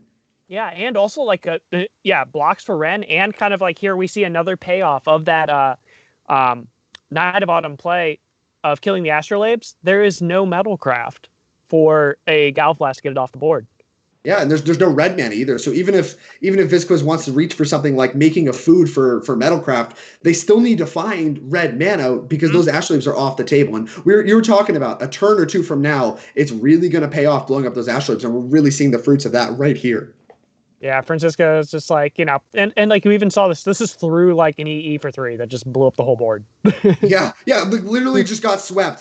Just a turn later, Eternal Witness, and we're back in it. Although Tireless Tracker on the board, but no land follow-up means that that snowball of cards coming from Tireless Tracker not going to be starting off this turn. And suddenly it looks like, you know, a low-impact turn from Visquiz and just like one miss, and Francisco is kind of back in the driver's seat. We're untapping with a Ren. We have an Astral Drift dialed up, which is, you know, going to spell bad news with Eternal Witness. And we already got a cycle land to go. We got another one to pick up. It's just, I mean, it looks like Francisco, once again, we're in the same lock we saw game 1 of just the infinite value train off Astral Drift. Yeah, this is just, wow. We can pick up the second Astral Drift with Eternal Witness and start getting the double flicker. Caleb, please. Oh, wow. Caleb. Oh, no. You got to cool me off in the booth here. I can't. This is too much value. Gosh, yeah, this is just like, yeah, it's just like, both decks, it's just how many cards can we draw, and it's just, you know, and also just like this is kind of cool too to represent like a lot of what's been going on in just Magic 2, where it's not just only pure card advantage mattering. Like, you know, we see like kind of the actual tension between drawing a bunch of cards and putting to the battlefield at the same time. Exactly. Committing things to the board state certainly mattered a lot through this game because things like Ren, very, very vulnerable to onboard threats and a very important piece for Francisco's little astral drift lock here. But, I mean, Eternal Witness, when you're talking about things to flicker and you're talking about things that we flickered in the past with things like Restoration Angel and stuff like that, Eternal Witness is always one of those cards that comes up as having some of the best value and an ETB ability that you can find. A regrowth attached to a 2/1, I mean, that's just a good rate. It's even better rate than Snapcaster on the card regrowth. Caleb, it's value. Yeah, it's just like, Splinter Twin this thing. Exactly. That's the real reason they banned Splinter Twin. It had nothing to do with anything else. It was the Eternal Witness Splinter Twin combo was too much value. Oh, yeah, perfectly. And like with the face up flicker, because Francisco picked up the Tranquil Thicket, Vizquiz knows about it. There's no real good attacks into this Ren. No, not at all, really. Then and even here, like kind of like another thing with Vasquez also being choked on mana already, like being forced here to crack the clue and commit before, so not to trade, shows like even more. It's just Francisco's advantage just really snowballing here. Exactly. You're committing mana just to just kind of like affect the board slightly, and drawing an extra card is not how you're beating Francisco. You need to get these astral drifts. You need to get Ren off the. You need to disrupt this lock, or Francisco's going to be drawing a lot of cards a turn because that's how Eternal Witness with flickering works. He's at 7 cards in hand on his next turn. You're at 4. Drawing cards off Tireless Tracker is not fast enough. Like that's not getting you out of this game. And so, certainly a shockingly good thing for Francisco that a Tireless Tractor, a clue activation to help build the Tireless Tractor came out this turn. Yeah, and here, like, we're seeing even, like, it's so crazy, like, how ahead Francisco feels, and, like, it's with all these threats in hand, and none have even been committed to the board, and it's just, once one of those hits, Oh, yeah. You're doing real value-oriented stuff when you have 5 mana available to you and playing Thragtusk isn't the correct play. Like, those things used to be, like, the way you would build up in mid-range fights. You'd see in the Junmir cards like Thragtusk, some of the best stuff you could do with 5 mana. Here, nah. Francisco's like, I don't need that. I got better things to do with my mana. How about a second Astral Drift? Yeah, he's just free-rolling, playing around all these Metallic Rebukes as well. I mean, just keeping mana up the whole time. Cycling doesn't allow it to be countered. It doesn't use the stack in like a spell-based way. I guess it does use the stack. I've spoken correctly, but it can't be countered by traditional counter spells. So you just do your spells first, and then you can do your cycling last. Very tight play from Francisco, and I mean, suddenly it looks like the noose is tightening pretty hard on this game for Vizquiz. Yeah, this is changing. We floated 2 blue. Are we going to see a Cryptic Command here? Maybe we do. I mean, this is a Lightning Helix on Goose, which I really like because it's denying it's it's 2 mana that this card produces. So I really like, once again, Francisco being like, all right, we're kind of at parity. I'm going to keep trying to like get foothold on this game by pressuring Vizquiz's mana. Make sure that they are doing less things in a turn than I am, drawing less cards in a turn than I am, and I will eventually win this game. Yeah, like And there's the Cryptic Command. You can see how important this Lightning Helix is, that it's drawing out a Cryptic Command from Vizquiz. And now shields are down. Francisco can do whatever he wishes with the rest of this game. See if we want to do anything like commit the second Astral Drift. We can start playing Thragtusk. I mean, the world is Francisco's oyster, as they say. Yeah, pretty much. It's you can definitely see like look on his face of just like, okay, how do I go down a rabbit hole that I lose this game? What does it look like that I find a way to lose this game? And that's why he's tanking here. Like, a lot of players are like, why you're so ahead? Why are you thinking for so long? Francisco, very, very wisely, he's like, I'm ahead. I need to not mess this up.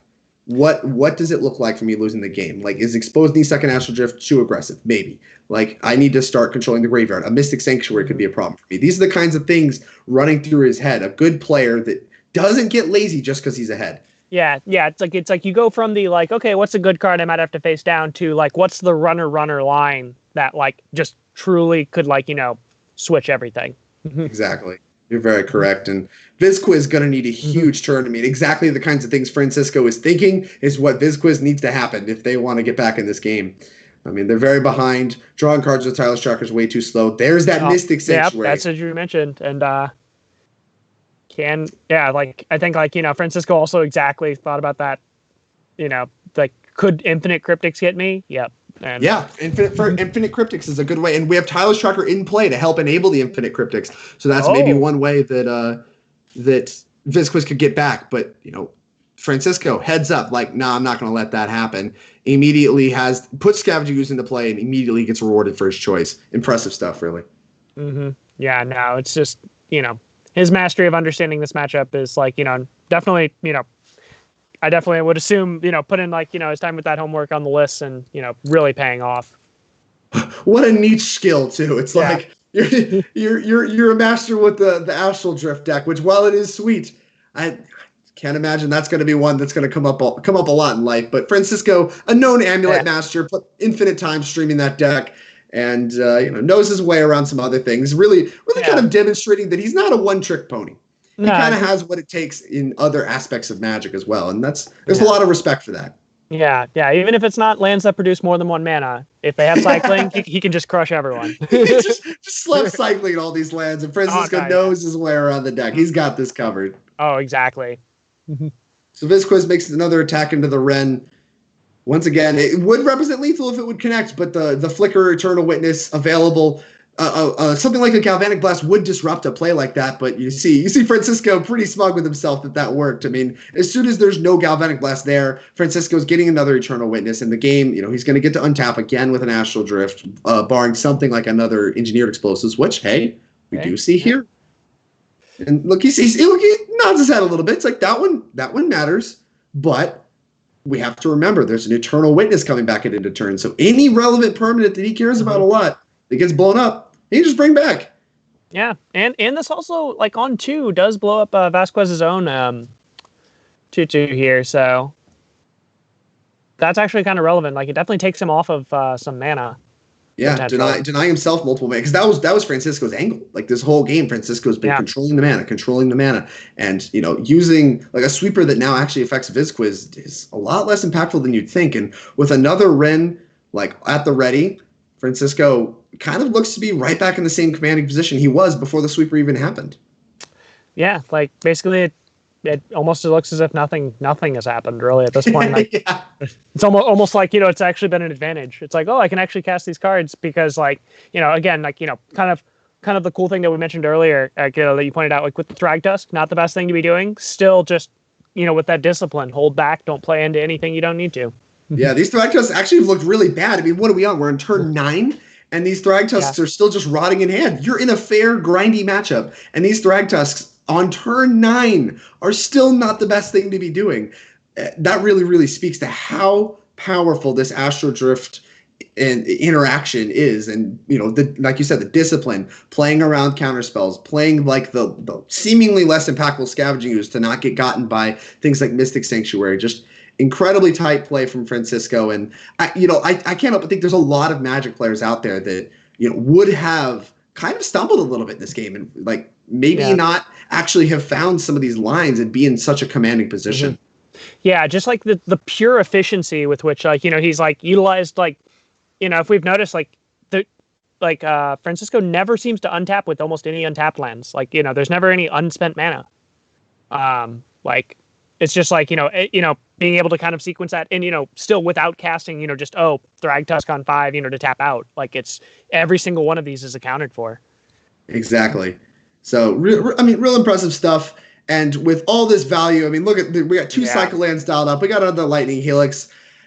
Vizquiz, I can't help but think this game, you're not much longer for it, friend. Eventually it'll be Thragtusk time. We'll begin the beatdowns and the game will end for good. But I think if we're talking about times when the game is over, right? The times when there's no coming back, I think we're just about at that point.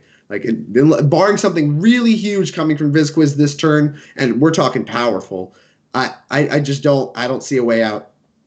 Yeah, I don't either. We're almost to the point where there's no attacks really, and then once that stops, Eternal Witness might even start rebuying Lightning Helix to go upstairs. Yeah, just any more value. The cards in hand really kind of tell the story here. 7 cards in hand on the side of Francisco, 3 cards on Vizquiz. Now Francisco has even more mana than Vizquiz. Planeswalker runnings, relevant permanents in play. I mean, this was a good turn from Vizquiz, committing another thing to the board, getting another draw card, potentially putting another land into play, but it doesn't swing, it doesn't change your footing in this game. The axis that Francisco's fighting on is flickering this Eternal Witness. That Eternal Witness hasn't gone anywhere this whole game, and with 2 flickers dialed up for Francisco, it's probably going to be too much value for Vizquiz to overcome here. Yeah, agreed. Vizquiz, just putting in even if you put in 2 creatures, then Francisco's like, okay, if I'm forced to, I can commit the second Astral Drift. It's like right. even like even still with that even secondary, played the second one with 9 mana or whatever, 3, 4, 5, 6, 7 mana available to him. He still has not been like, I don't need to put the second Astral Drift into play. Like 1's enough. I just need to keep playing it safe.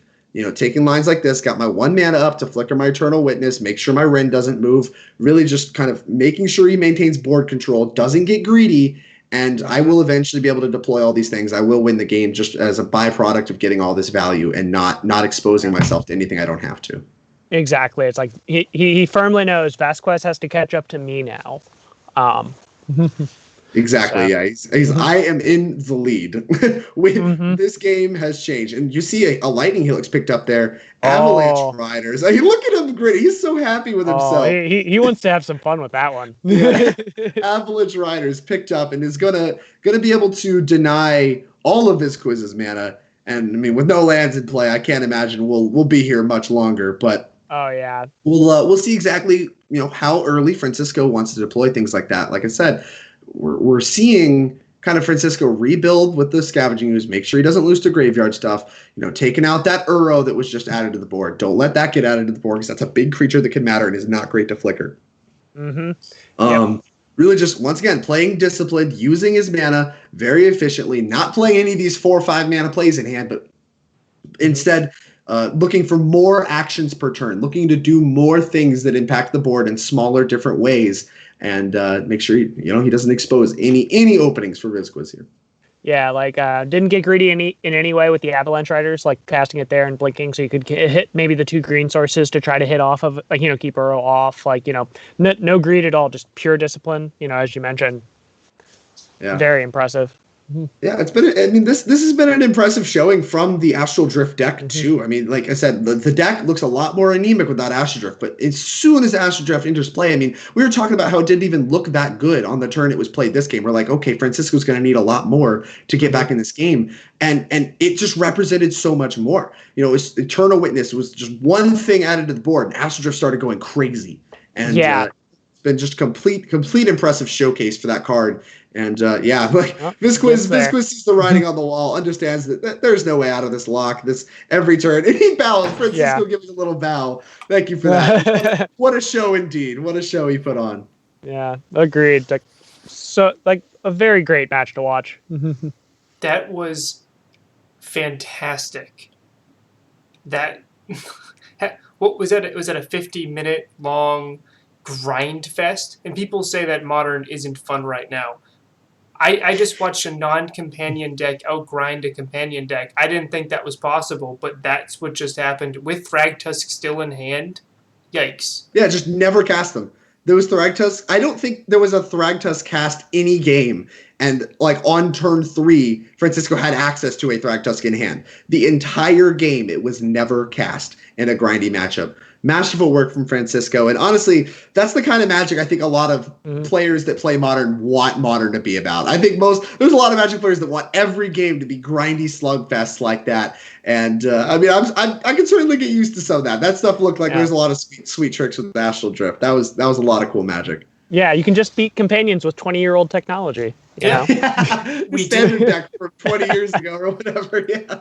We didn't see Acidic Slime. Instead, we saw the Avalanche Rider, but I wonder why Acidic Slime didn't make its way into that deck, just to get a little bit of extra utility against enchantments and artifacts. I don't know, Francisco. Yeah, Acidic Slime is an interesting card to talk about, but based on how much that deck wants its mana, it is so mana hungry.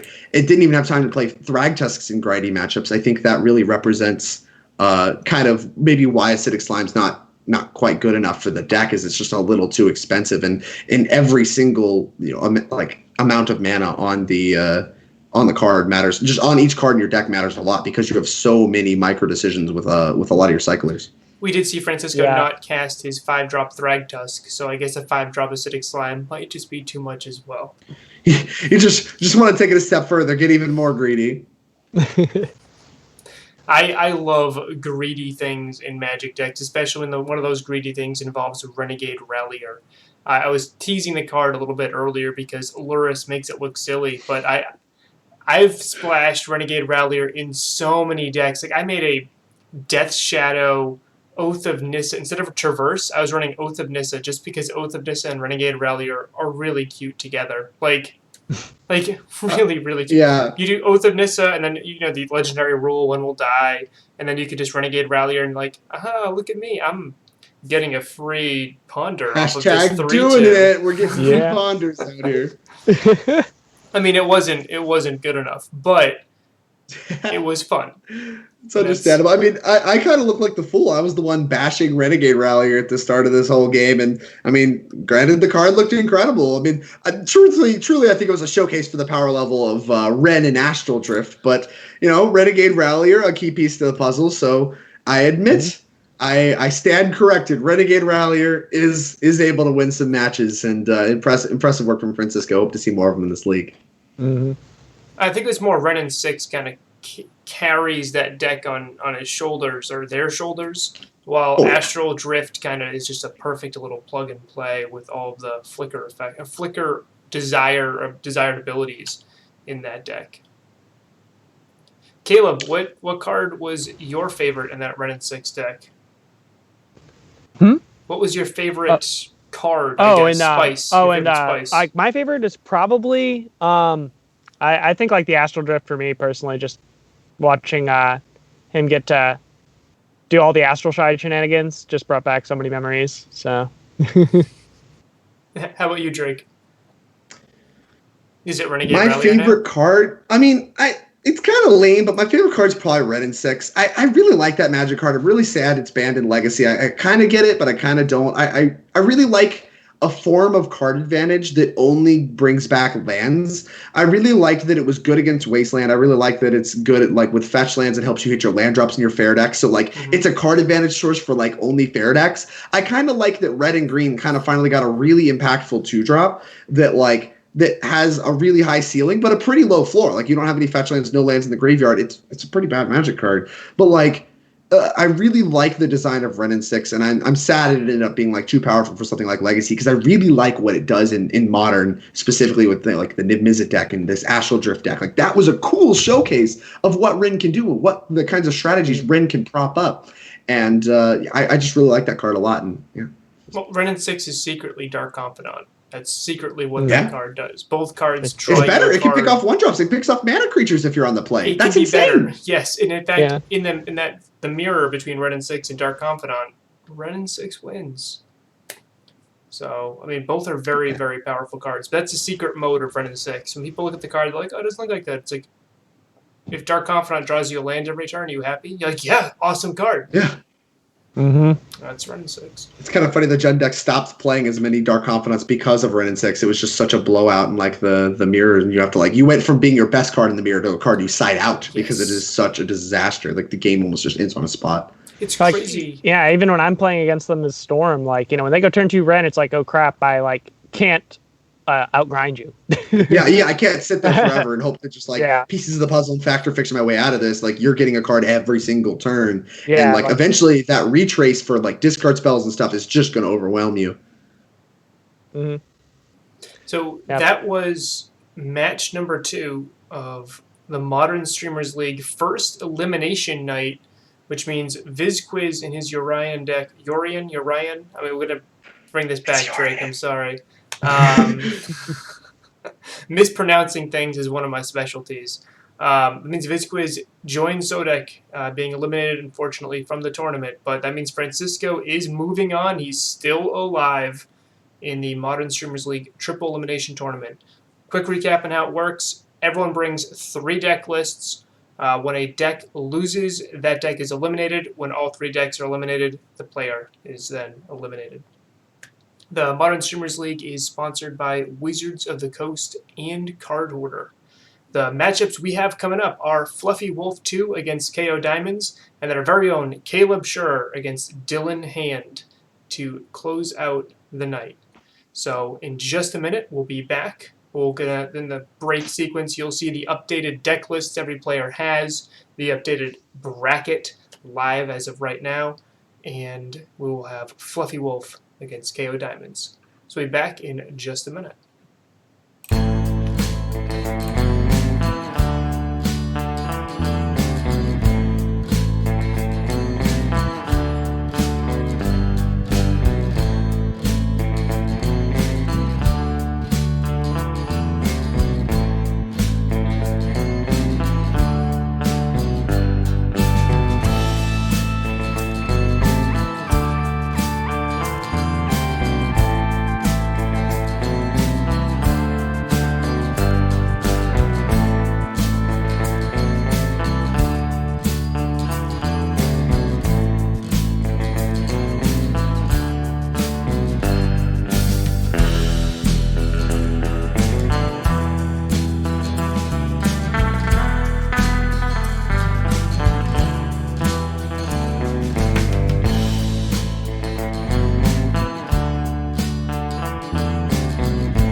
All right.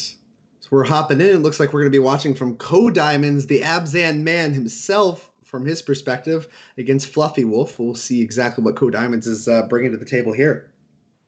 Yeah. So, see what's going on. So I think Co-Diamonds here on the draw. So yeah, looks like we got a Luris revealed and Abzan cards I see in the sideboard. So we're going to be doing some kind of Abzan Luris action. Oh, yeah. Ooh. Obosh on the other side of the table. We haven't seen a lot of that one in Modern. No, we haven't. Is this up? Turn one and no one drop. So this is like some kind of red-green Ponza deck. It's weird to see no accelerant on turn one because, we're talking about a deck that has only odd. So we're not going to see a 2-drop, which means the hand has to be packed with 3 or more drops, right? Like that's the implication here from no play on turn one. Yeah, that's what I would assume as well. Like the only thing like usually they'd be doing on 2 would be Stomp if they, run that. But yeah, like the red-green mid-range deck that's really evolved into this kind of a mini Blood Moon-esque Ponza Obosh thing. Ooh, a fetch of a basic on turn one. Yeah. A fetch of a basic forest on turn one seems to be pretty telling to me. Like you were just talking about the card Blood Moon. To me, that screams Blood Moon. We got a Blood Moon dialed up. So with 2 fetch lands in Co-Diamond's hand, I mean, we may not have time to deploy them all, but I would really like to see a basic come out of at least one of them before that ends. Yeah, like right here, we're going to see scry mode of Mishra's Bauble. Yeah, Mishra's Bauble. And then we'll get a little bit of information on what our draw is, and then we can fetch our swamp at any time. You want to fetch at some point, so I think we're going to want to main phase, or at least do this Mishra's Bauble on our turn. That way we're drawing on their turn or fetching on their turn. We really want to make sure that we get the card before we're forced to fetch that swamp. Or, whatever is the appropriate basic. We have a Scavenging Ooze in hand, so we want the forest. Yeah, not sure. Yeah, it is interesting on which basic to grab, because normally in like these Tarmogoyf style decks, you want to grab the green sources in order so you can play your creatures and still be able to win the game under a Blood Moon. But oftentimes a black source is a little more important for casting the rest of the spells. Yeah, and we saw a Bauble on Fluffy Wolf. Oh, that it might be because also Magus. Um, Oh, of the you're right. moon. We have Fatal Yeah. Push. You want to maintain Mm-hmm. Revolt. You're very right. Mm-hmm. But Clothis. So Yeah, Clothis on turn 3. The Clothis we saw off the Mishra's Bauble. No Blood Moon. I have to think that means Fluffy Wolf doesn't have access to a Blood Moon effect. yeah, I would either, well, maybe, or the fetch like was just like, you know, it's not worth it, and Clothis might be a little bit better to try to start eating the graveyard to stop the Luris engine over Sure. time. Yeah, Not we sure. can also ramp out Obosh if that's on the agenda for Fluffy Wolf. Being able to Yep. make a mana with it and power out Obosh next turn could really activate a lot of Fluffy Wolf's hand and power up a lot of the cards to deal even more damage. Exactly, and even like it's like an Obosh or possibly a Glorybringer as well. Just depending, because like that being out of Fatal Push range being real big right now. Exactly. Yeah, you're right. Mm-hmm. I mean, either way, Obosh does also add 2 Devotion to Clothis, so maybe we're looking to get that active, start being able to attack through if, an active Clothis plus Obosh, that's a pretty scary combo. That's a lot of damage that it represents, and it's all indestructible, so you have to pick off everything else but the Clothis in the process. So I still think Fluffy Wolf's in a pretty good position, and instead of Obosh, we see a Glorybringer. Oh, wow. And a 2/3 Tarmogoyf? That's a 2/3. It's artifact and land. So there's no way for Kodaimus to be able to build it up with any of these cards in hand. Kodaimus does have access to an Unearth, but this is still such a huge tempo swing for Fluffy Wolf. Being able to get in for 4 damage, put a little bit of pressure on Kodaimus' life total, get the creature in play, and basically it's an 0-for-0. It cost you nothing. All it did was cost you 4 damage on the next turn. Yeah, precisely. Like right now it's like Kodaimus being like, is my like this Assassin's Trophy is probably pretty taxed at this point, actually, which is like seems to be a big part of this. Yeah, I mean, this Assassin's Trophy, like you said, is certainly going to find a good target here. Like, there's multiple 5-mana cards that are on the agenda that you're going to want to tag with this trophy, but there's more than one. So, like, while it's going to trade up on mana and have a good target, there's still more coming. And Fluffy Wolf is ahead on board by quite a bit in this current position. And the Sasser Trophy is not really going to help you that much catch up with the mana it also provides. Yeah, precisely. And like another thing here that actually is pretty interesting that like might come up is with the Nihil Spellbomb being used to like foil the Clothis for a turn or something, if that matters, in some capacity. Not sure. You're right. Like anything the Clothis targets, you can catch with the Spellbomb, and we have access to something like Unearth if we want. It looks like we're going to go for a Luris Bauble, get that going while the Glorybringer's turned off. I like this play a fair bit. And of course, you can next turn, even if the Bauble gets eaten, you still have the Nihil Spellbomb to draw cards with. You have another one dialed up in hand. No shortage of being able to draw cards with this Luris, but we're going to need to find answers to this Glorybringer so we can keep our Luris around. Agreed. Yeah, like at this point, it's pretty much we have the solution to the first, to the Glorybringer on board, but how do we answer the Obosh that's just like staring at us that we know is going to be happening? Like at minimum this turn, Obosh is coming down. At maximum could be like another Glorybringer. Yeah, and this is one of those interesting things that Companion creates, right? Is the entire game you're sitting there with this card looming over you that you know about that is usually a high impact card. I mean, all the companions that see play in Modern or have a major impact on the board when they come down or something that need to be checked. And so like just having this Obosh looming, like you said, like normally we'd be pretty happy just trophying this Glorybringer, but with this looming Obosh, it really changes the way you have to think about the game and the way you have to line up your cards against your opponent's cards, especially from this like Abzan, mid-range kind of strategy way. Exactly. It's almost like a mini version of like the fear from like combo decks of like, if I tap out now, I'm dead. Like, it's always looming at that one exact turn when they can precisely start going off. Yeah, exactly. Like every turn they go into their combo turn, you're just scared that they're going to combo. It's all about having these cards looming, and it looks like what picked off the Luris just there. Stomp.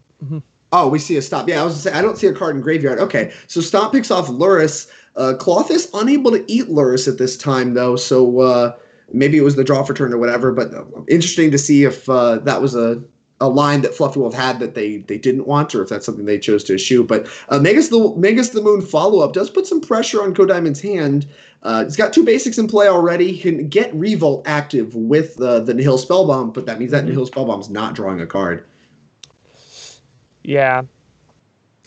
That is the thing, but also kind of an interesting thing here is if we nihil and then push, we can unearth the Luris to prevent any sort of Colossus shenanigans on it, and play our land, and then also have a Assassin's Trophy available for the Glorybringer.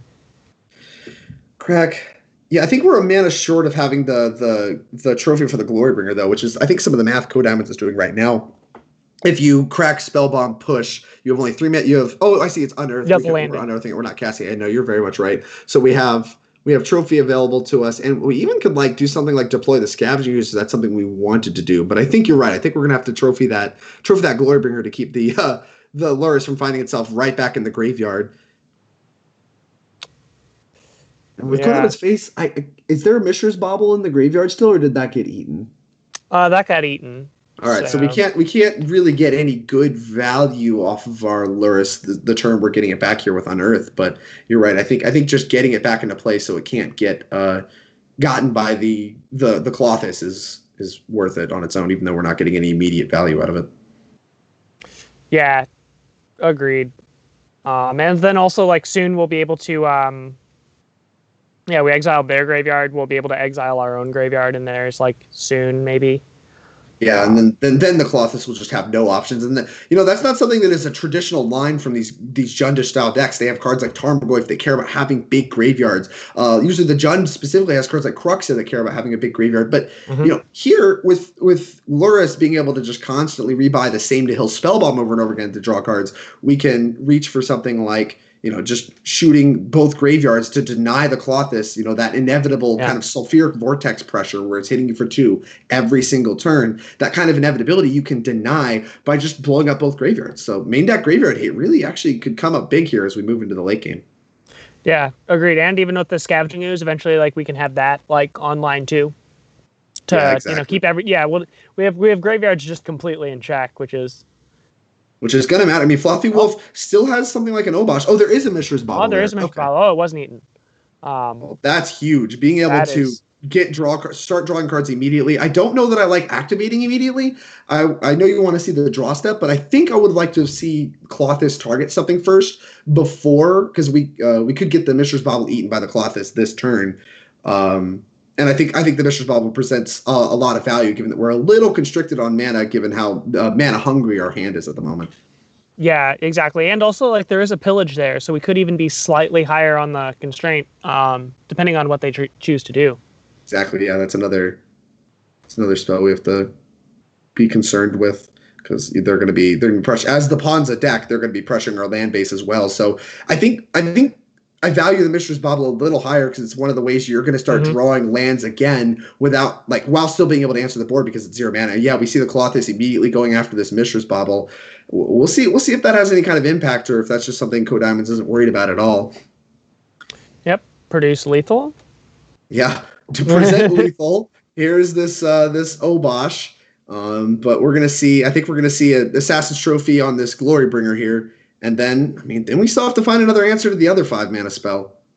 Yeah, and also here, an important part of in order to cast this Assassin's Trophy, Code Diamonds had to shock an Overgrown Tombman, which this Colossus is slowly but surely eating away, and then here forcing the action, kind of what we mentioned, having control of the graveyards. But if our mana has to be constricted now in order to keep these graveyards in check, this is definitely a big thing. And also with of course Obosh just looming overhead, now on board, which is also lethal in and of itself.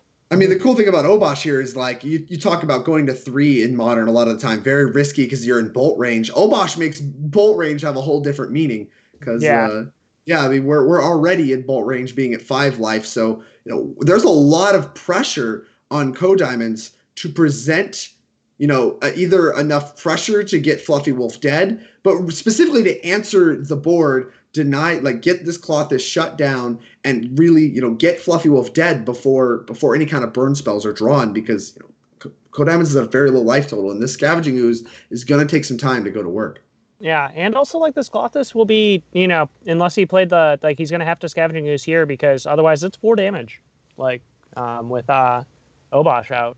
Yeah, exactly. Like you have to probably eat your own spell, so you're not gaining life. I mean, you're keeping yourself from losing life, which is gaining life in a sense, but you aren't actually getting ahead from your current position by using the scavenging ooze. You're only just kind of finally locking down the Colossus a little bit. But there's a very large Obosh that can start coming across for damage. We could even hold back and wait and start committing things like this. What's this? The giant that was Dominguez, Bone Crusher giant. Bone Crusher, yeah. Which also, name. like, in order to remove, costs 4 life. Because that, Yeah.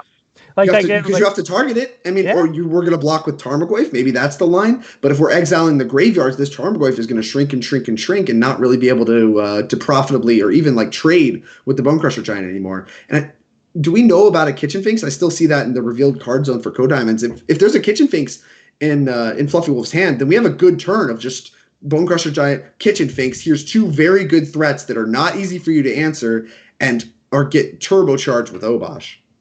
Yeah, like and everything is lethal unless Luris blocks, which is also like, there, like, eventually we might be able to force a Luris block, so then that gets out of play. So then, like, again, like Fluffy Wolf being like, what are the avenues to victory for Code Diamonds to kind of squeeze out of this? Mm-hmm. We have a respond to a fetch. This might be a lethal stomp here, and that's exactly what we have. Is the CMC of Stomp, however, is not actually odd. It's even spell when it goes on the stack, I believe. And yeah, I think Code Diamonds is actually at 2, which Fluffy Wolf may not have known. Given this current like fetch situation, it seems like that may not be something that Fluffy Wolf was aware of, but it is something that Magic Online's got you covered. And no judge ruling needed here. Looks like Code Diamonds is at 2 and is going to get to untap with the Scavenging Ooze. Yeah, so we get a turn here. So Code Diamonds back into the game at least a little bit. For sure. Although Colossus, I mean, now at an even lower life total, we were talking about Burn being drawn. Burn has been drawn. Now we cannot target this Bone Crusher Giant at all, or we are dead. We can't let any of these creatures through or we're dead. We can't let this Colossus trigger resolve or we're dead. Code Diamond's really, really back against the wall. Is going to have to find the way out. Mm-hmm. Yeah, like we might even have a, let's see, is there a way to eat all graveyards? So we had a Hill Spellbomb already in hand, so we can eat a graveyard, and then we need to put it back into play. Yeah. Because otherwise it could be targeted. We can't fire it off main phase. We need to just put it into play and leave it there. Unfortunately, having like to shoot your own graveyard like that is going to shrink this Tarmogoyf, and now we have the creatures on board to worry about. Yeah. Yeah, it's definitely, and also like with this Traverse, that's also another point of kind of a tension here. Mm-hmm. Yeah, this is a tight spot. I mean, Code Diamonds navigating it fairly well, pumping up the life total a little bit with the Scavenging Ooze, making sure to get those creatures. Eventually, if we chump block with this Tarmogoyf, we can do something like put it back into play with Luris, or even do something like eat it with Scavenging Ooze to try to make Scavenging Ooze big enough to start profitably blocking these rather hard-hitting attackers on the other side of the table. But even still, I think with all of that, Code Diamond is going to need a little bit of help. This Inquisition here is a little awkward because you're putting something in the graveyard after just nuking the graveyard. So this might be a sequence that could cost Code Diamonds a little bit of damage here, but we'll see exactly how this ends up playing out.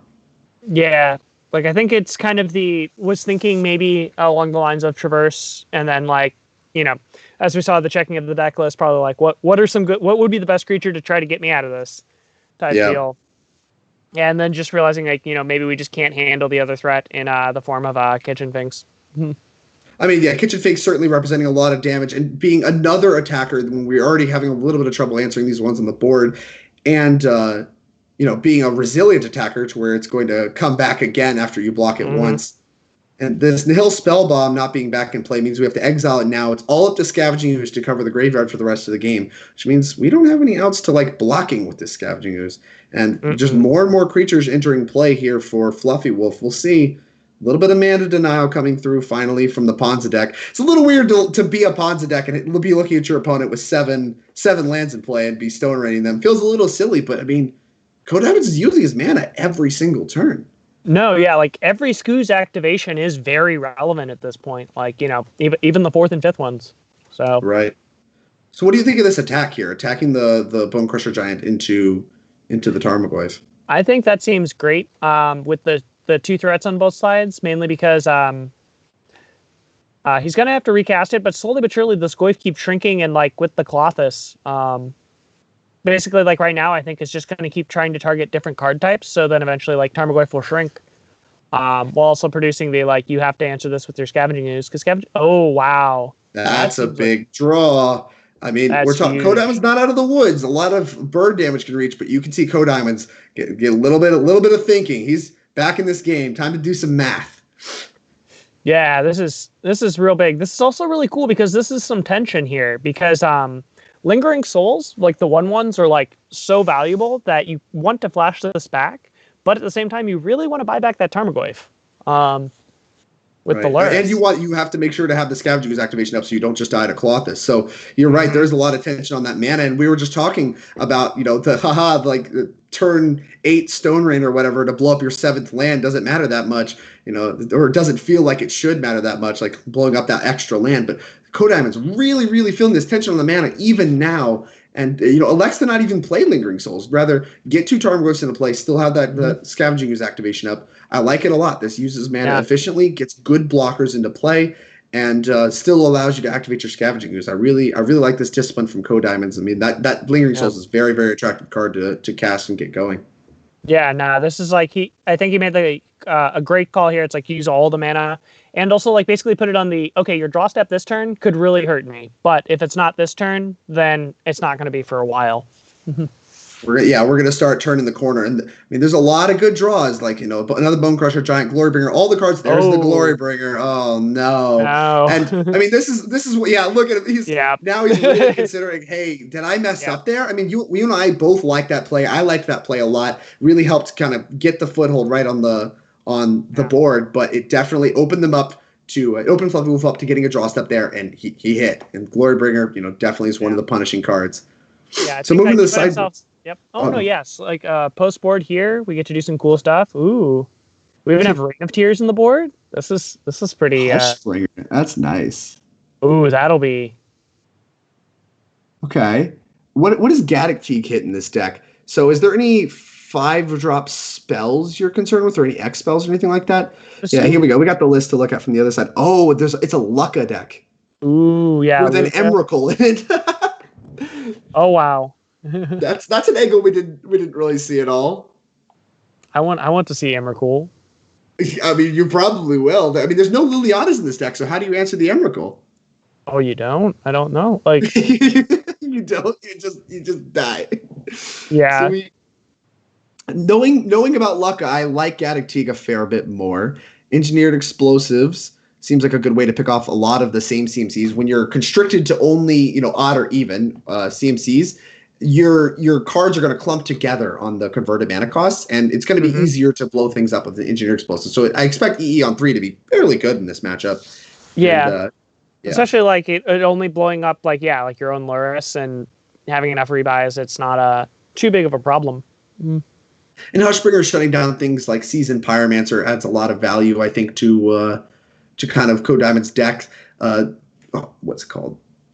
Seasoned Pyromancer is one of the better ways that the red-green mid-range deck has to grind. And we saw that when the red-green mid-range deck, before this Lucca adaptation, when we saw the red-green Pawns deck kind of morph into a mid-range deck with Colossus, really showing the power of Colossus, Seasoned Pyromancer was kind of one of the unspoken heroes of making that deck tick. It gave that deck a lot more staying power in the grindy matchups. It gave him a lot of aggression in the matchups where that matters. Just being 3 mana, 4 power represents a lot of power that is very underrated. And I think being able to shut that down with something like Hushbringer with very little to no like actual blowback on you, I think that's a lot of Code Diamonds. Oh, precisely. And as we saw, like Code Diamonds like navigated didn't work out that last game, but like being able to even from behind all that, we have a turn the corner moment. Yeah, very impressive stuff. All right, so we're looking at a hand here in game number 2. Code Diamonds is on the play. No turn 1 discard, but we do have a turn 2 Tarmogoyf, and it looks like Code Diamonds likes the hand enough. Oh, I'm sorry, it was not a 7, it was a 6. We're going to bottom the Unearth. A little bit of main deck graveyard hate out of the red-green mid-range deck makes the Unearth a little bit worse than it is in other matchups. I mean, Colossus just does that for you. We're going to see a Traverse for the second land, specifically the second basic. No Blood Moons here. Yeah. Ooh. Yep. I like that the discipline here. Even though we see this path to exile, getting both the forest and the swamp, since there's also that assassin's trophy to get anything out of the way if we really need to.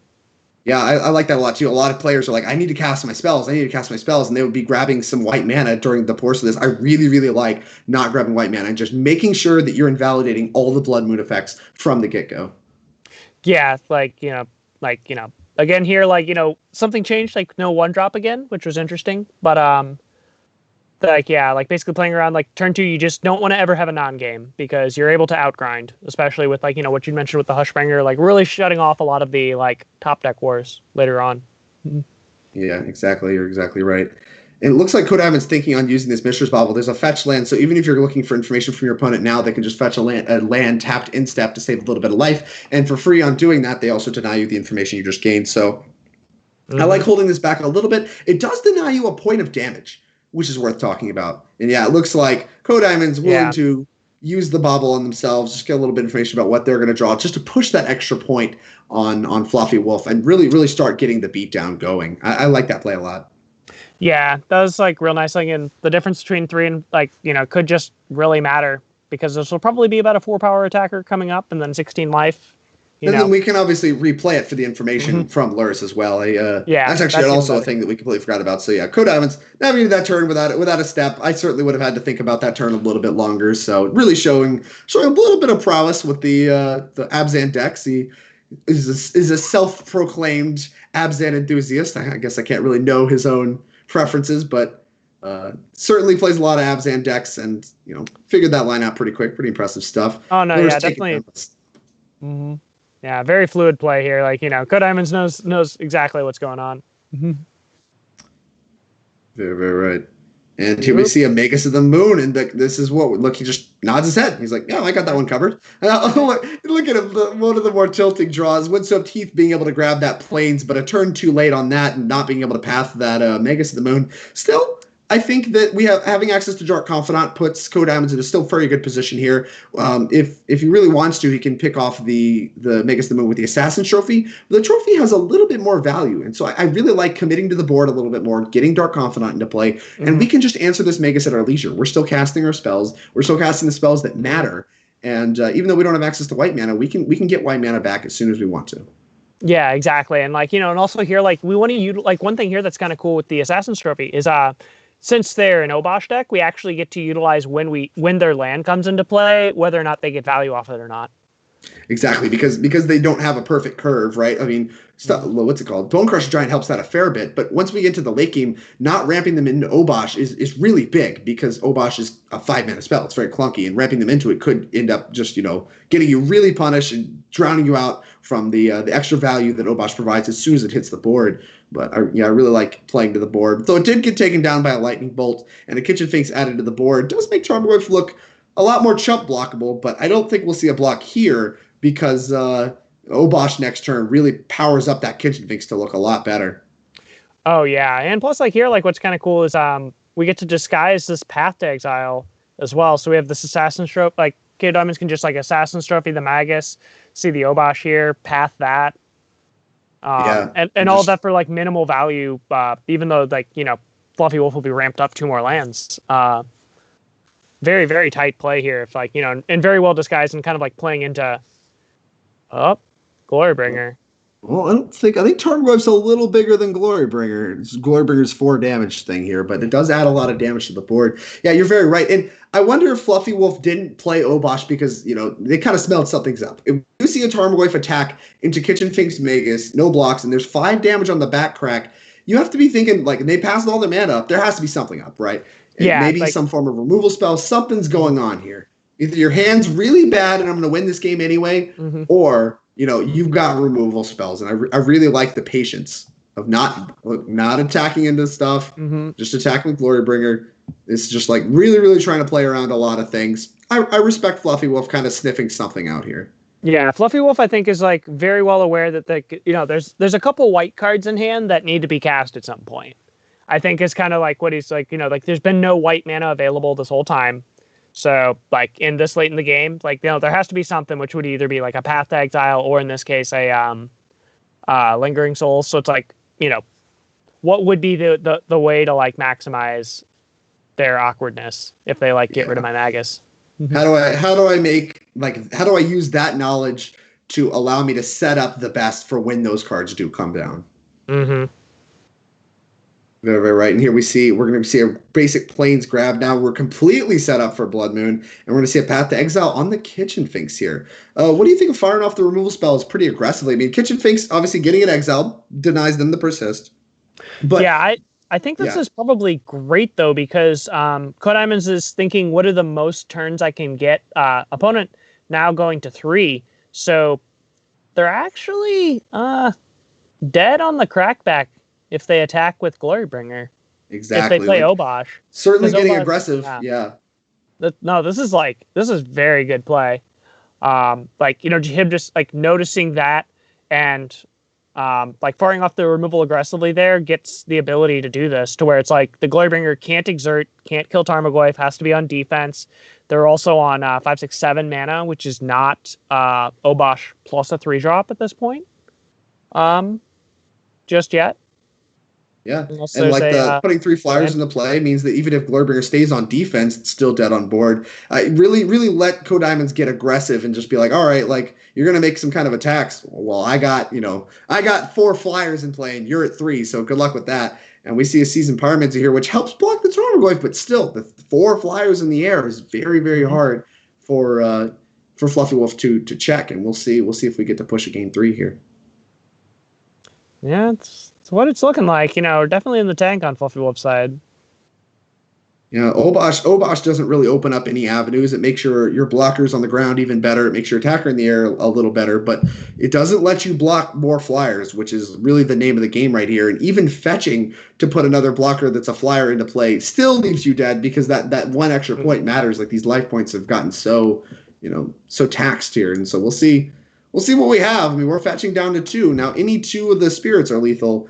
We'll see if Fluffy Wolf has some kind of sweeper or something to check. We're just going to kill ourselves? Huh? No. No, not quite. Interesting. No. I wonder why we fetched there. Do we have something?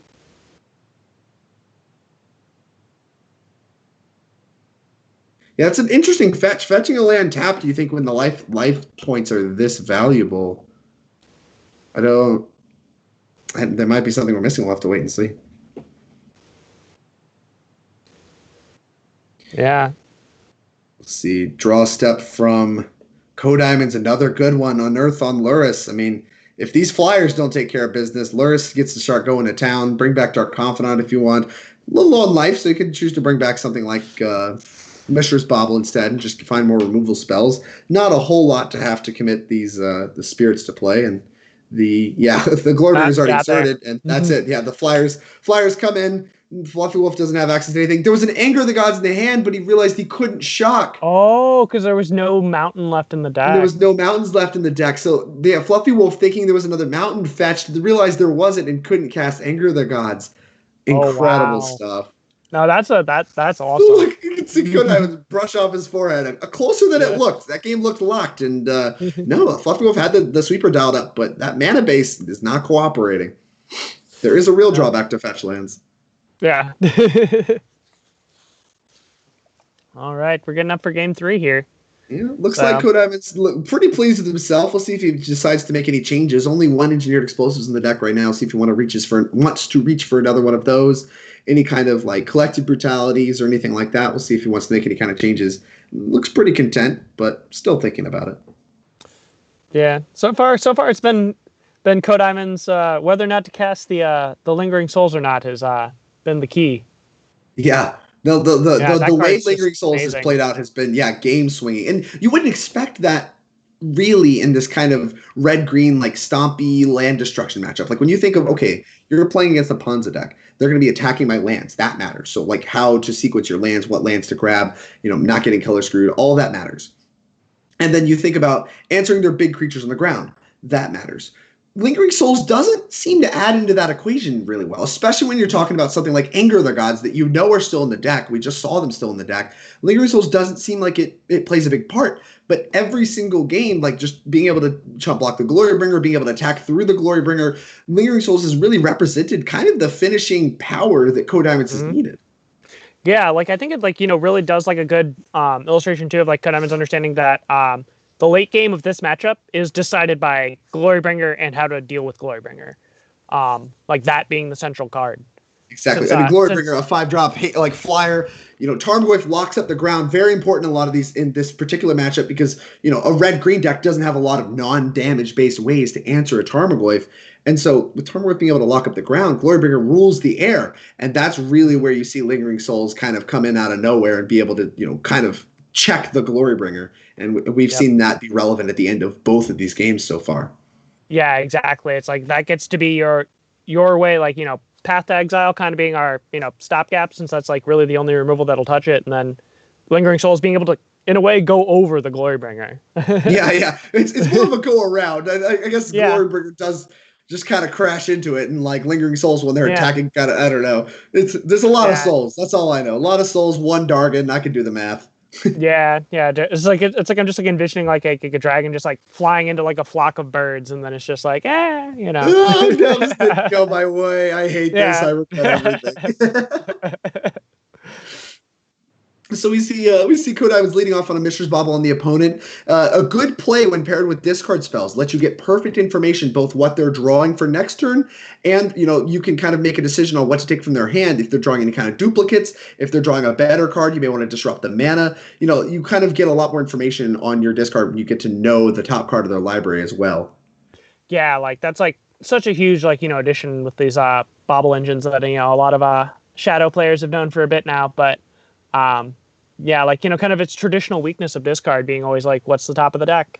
And, Yeah. They say you can't Thoughtseize the top of the deck anytime a good card comes at the top. Well, that's still true. You can at least know what's on top of the deck to make better decisions. It looks like there was a Kitchen Finks on top. We elected to take the Bone Crusher Giant, leaving Fluffy with a lot of mana, and a Kitchen Finks coming down here on turn 2 due to the Arbor Elf's ramping ability.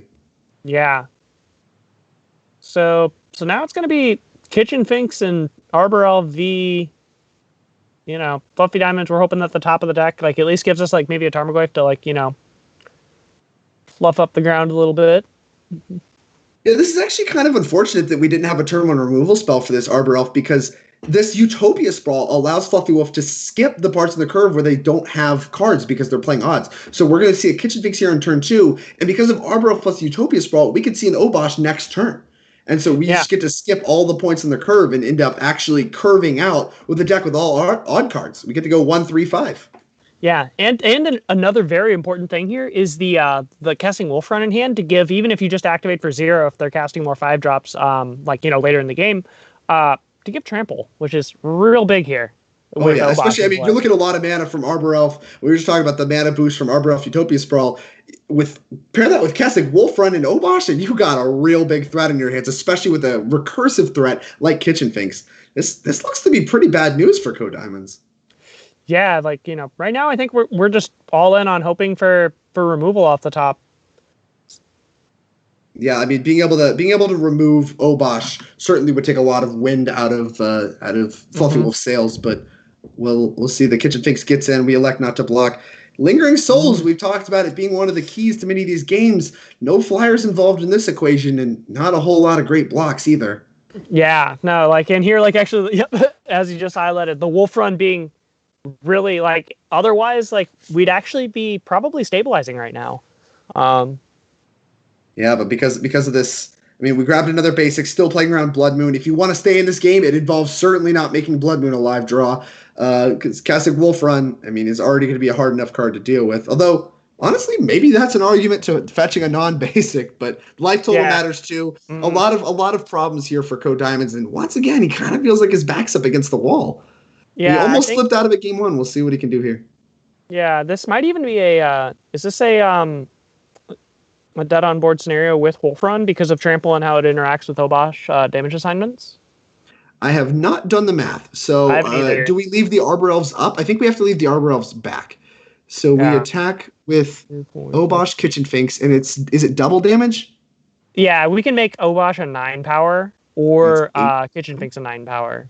Because I think this is just lethal then, right? A quick kill if this is lethal here. Wow, this is turn 4.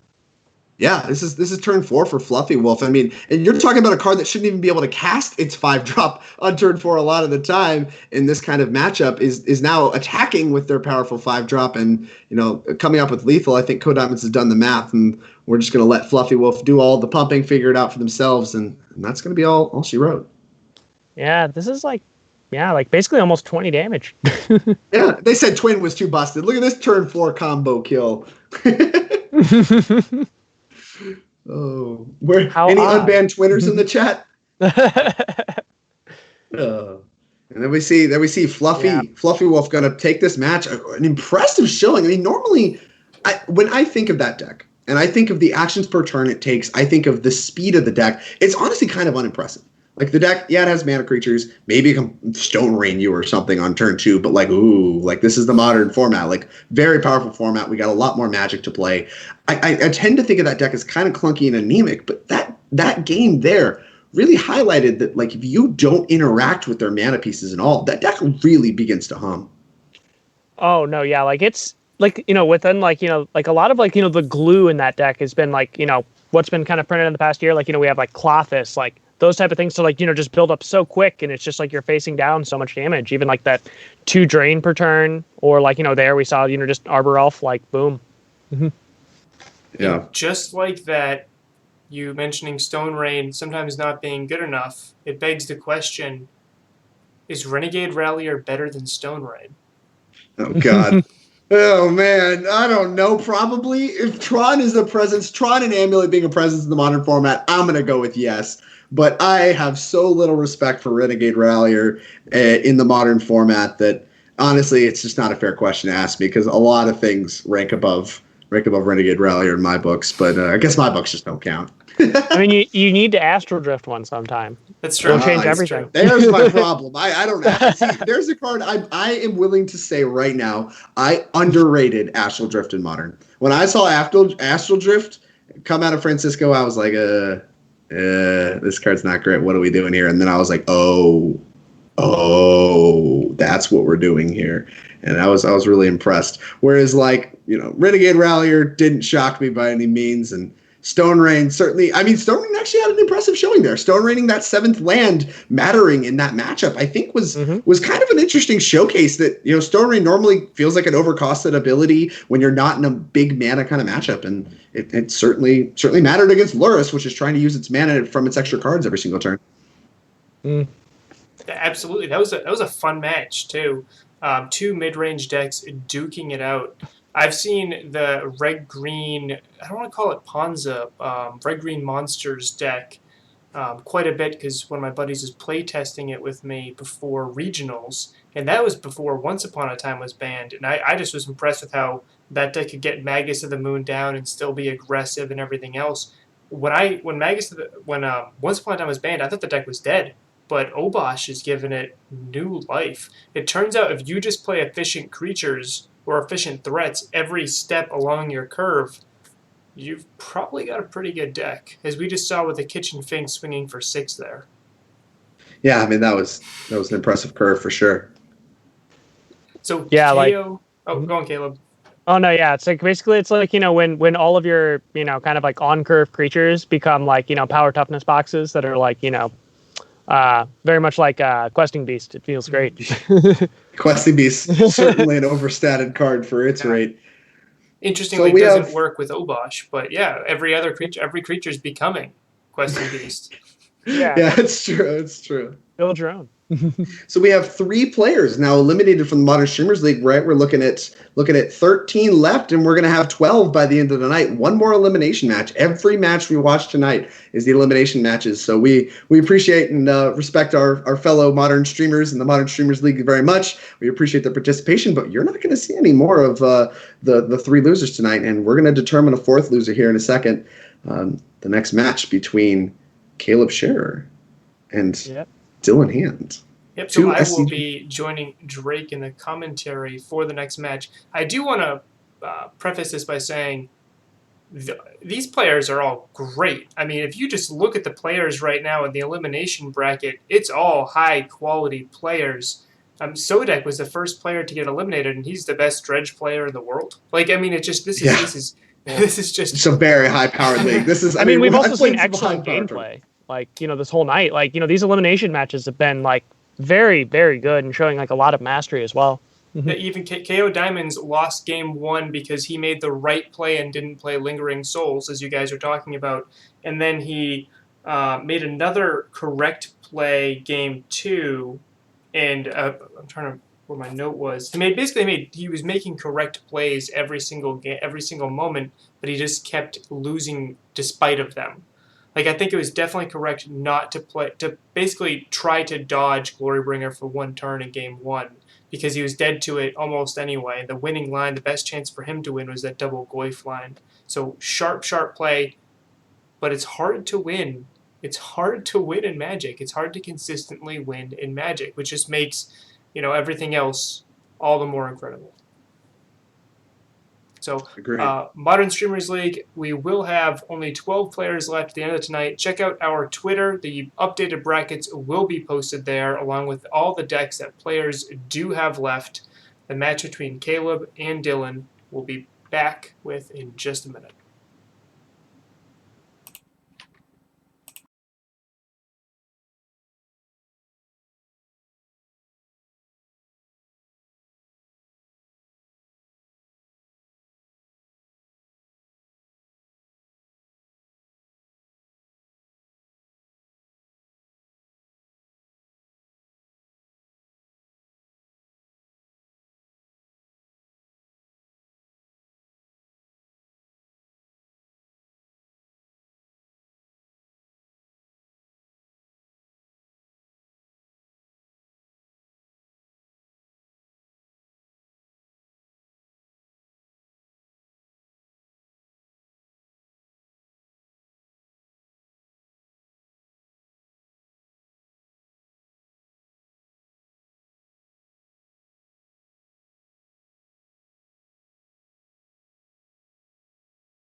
And we are back. I just realized the music wasn't playing during the break. That is entirely my fault.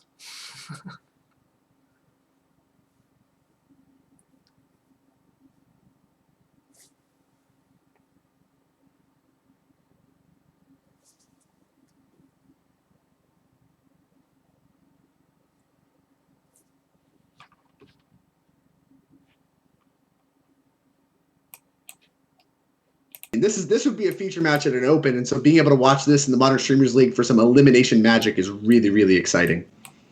It absolutely is. Both players heavy on the SCG tour. So this is Luris Burn from Dylan Handside against Dredge, the last deck Caleb has. Dylan already taking a quick peek. His sideboard does have 2 Tormod Crypts. This is an open deckless tournament, so Dylan does know what he's up against here. What do you think of this keep?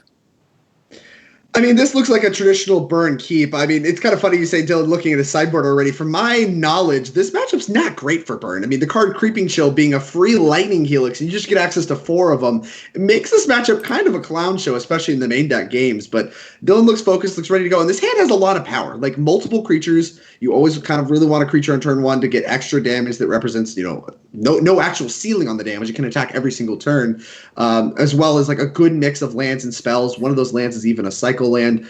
This hand looks well set up to kind of just race, sit down, and really try to get him dead. The burn plan, Stinkweed Imp and Conflagrate are the Shriekhorn mills. It's a pretty good mill for Caleb here. Yeah, I mean, that's a dredge 5 plus a removal spell. Certainly a good dredge, but it looks like the dredge 5 doesn't amount to much. No. It doesn't look like there's any cards of relevance entering the graveyard there. And Conflagrate doesn't do much at this point in the game.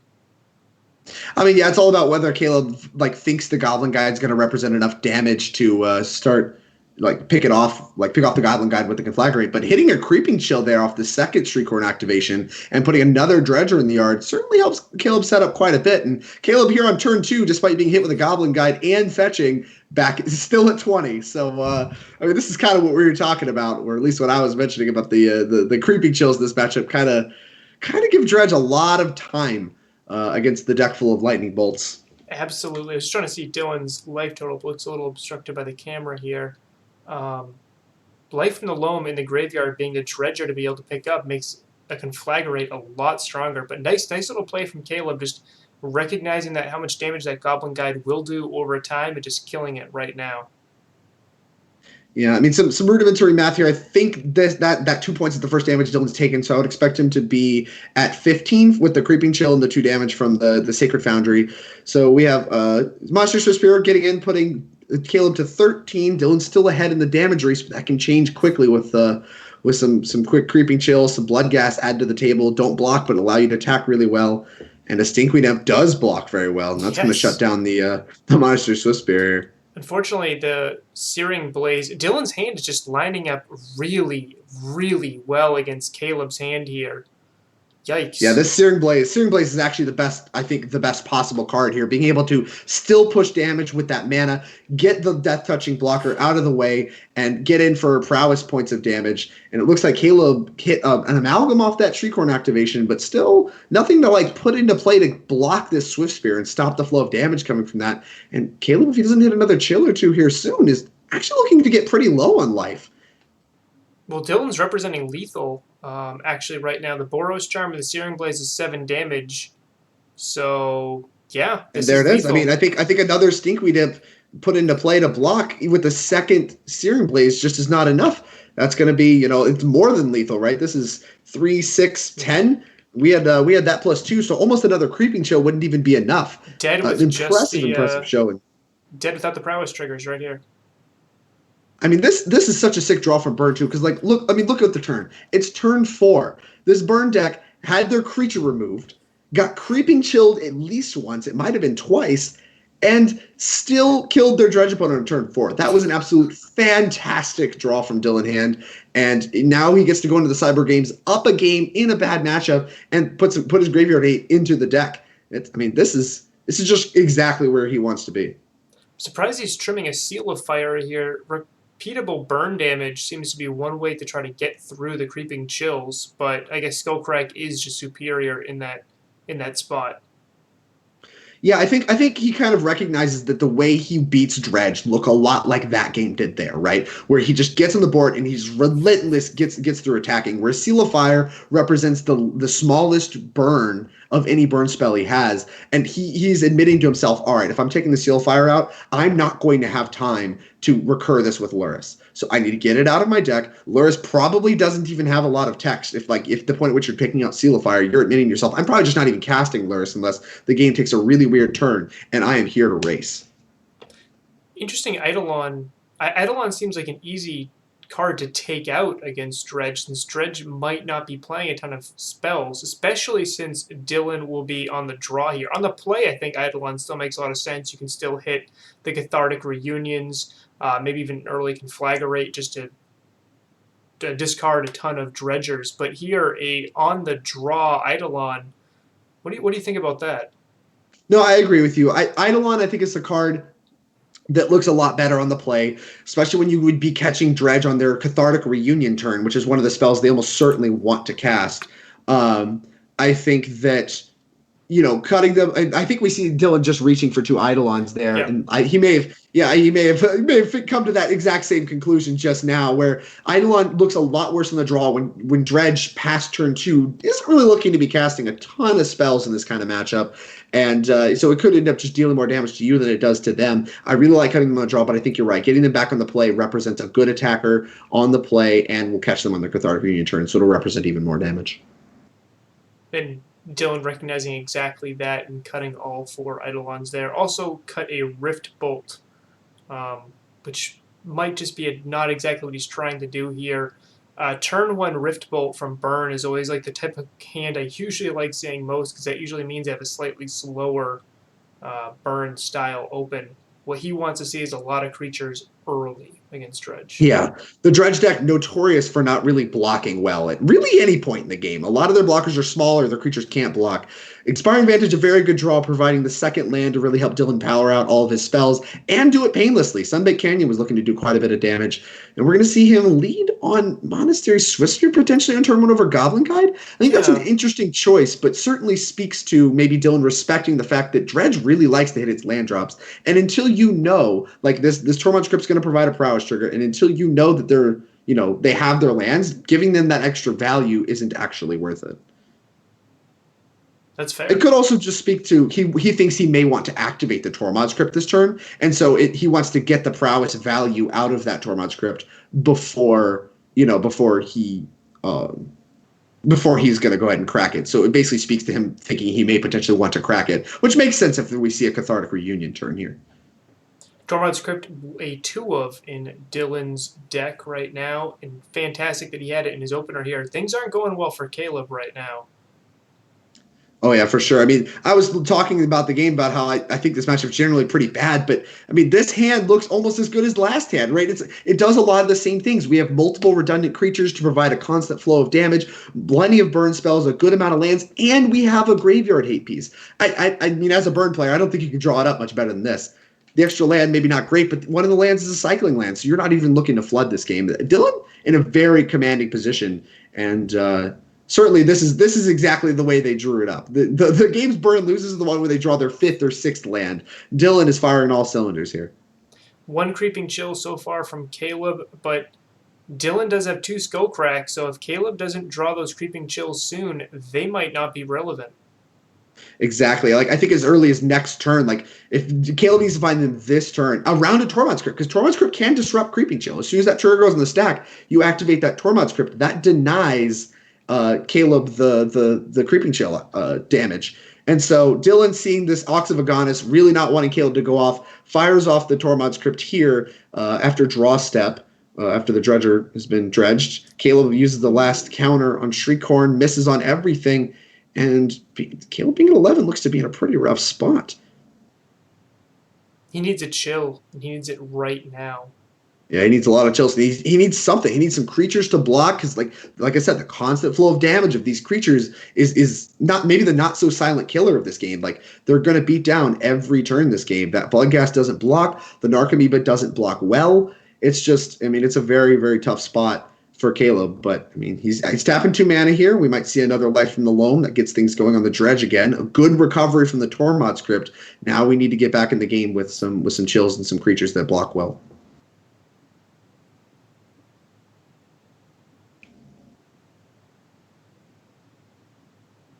Now, what would you do if you're Dylan here? Oh, he's just going right for the throat with the Crypt here. Oh, Lurrus plus Crypt. I mean, that's something I didn't even think about when talking about this. That provides a prowess trigger on this Monastery Swiftspear, and if that just gets it, that was insane. I mean, literally, that was a turn 3 concession. Mm-hmm. Dylan played 7 turns of Magic, and ends up coming victorious over what I think is probably a really bad matchup. Caleb, Caleb, what a sequence of draws from Dylan. That's nuts. I think you're muted, friend, but Oh, he's unmuted now. Yep. there we go. Okay.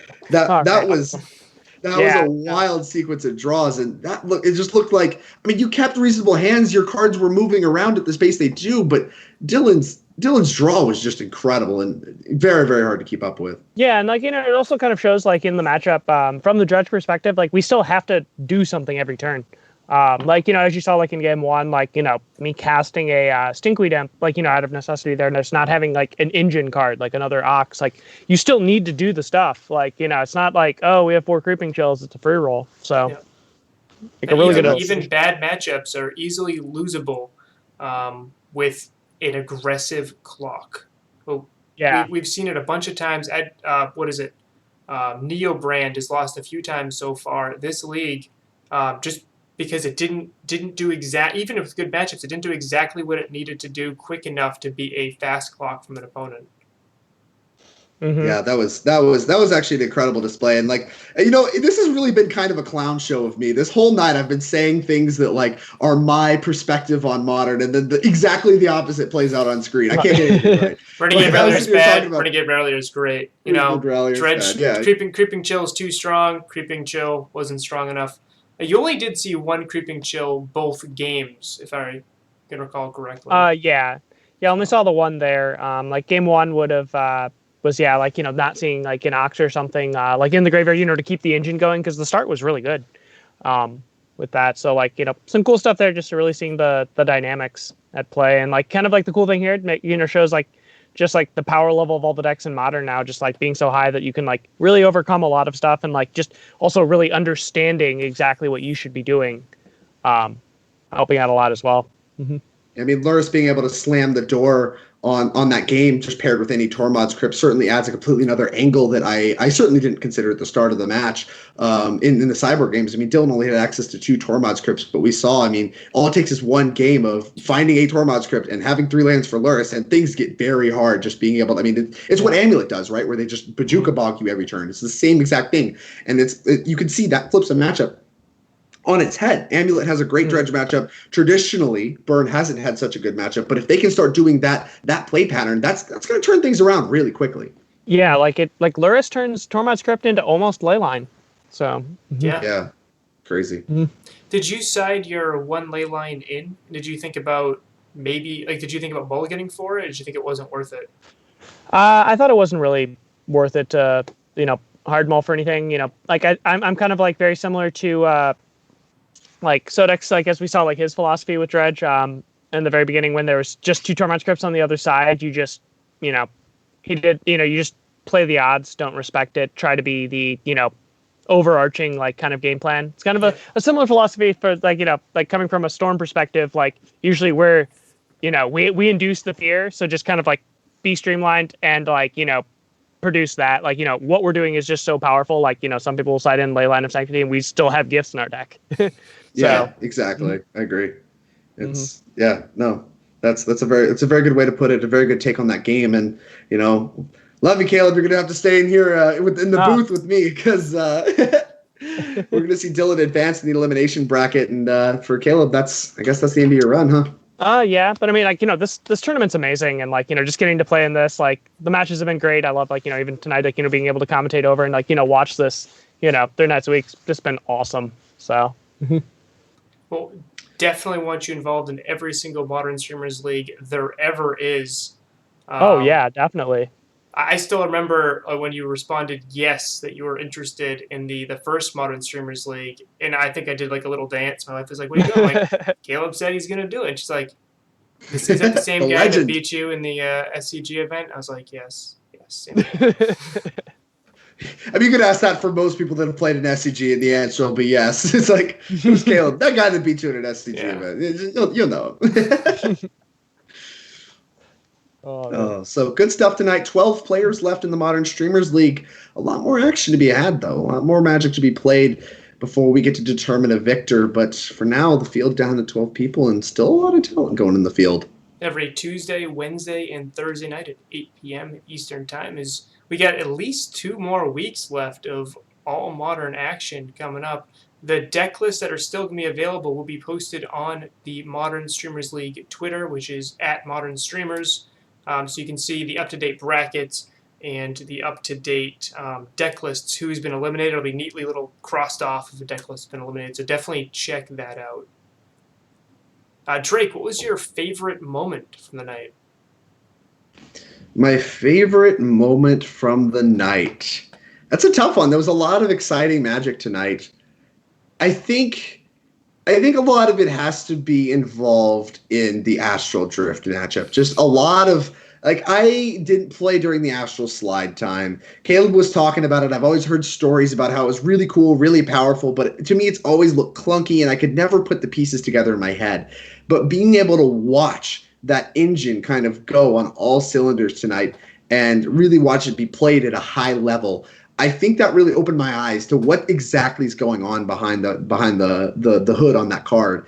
And I was kind of blown away by the power level coming out of that. But there was a lot of incredible Magic to watch tonight, and I could sit here and talk all night about all my favorite moments from the night.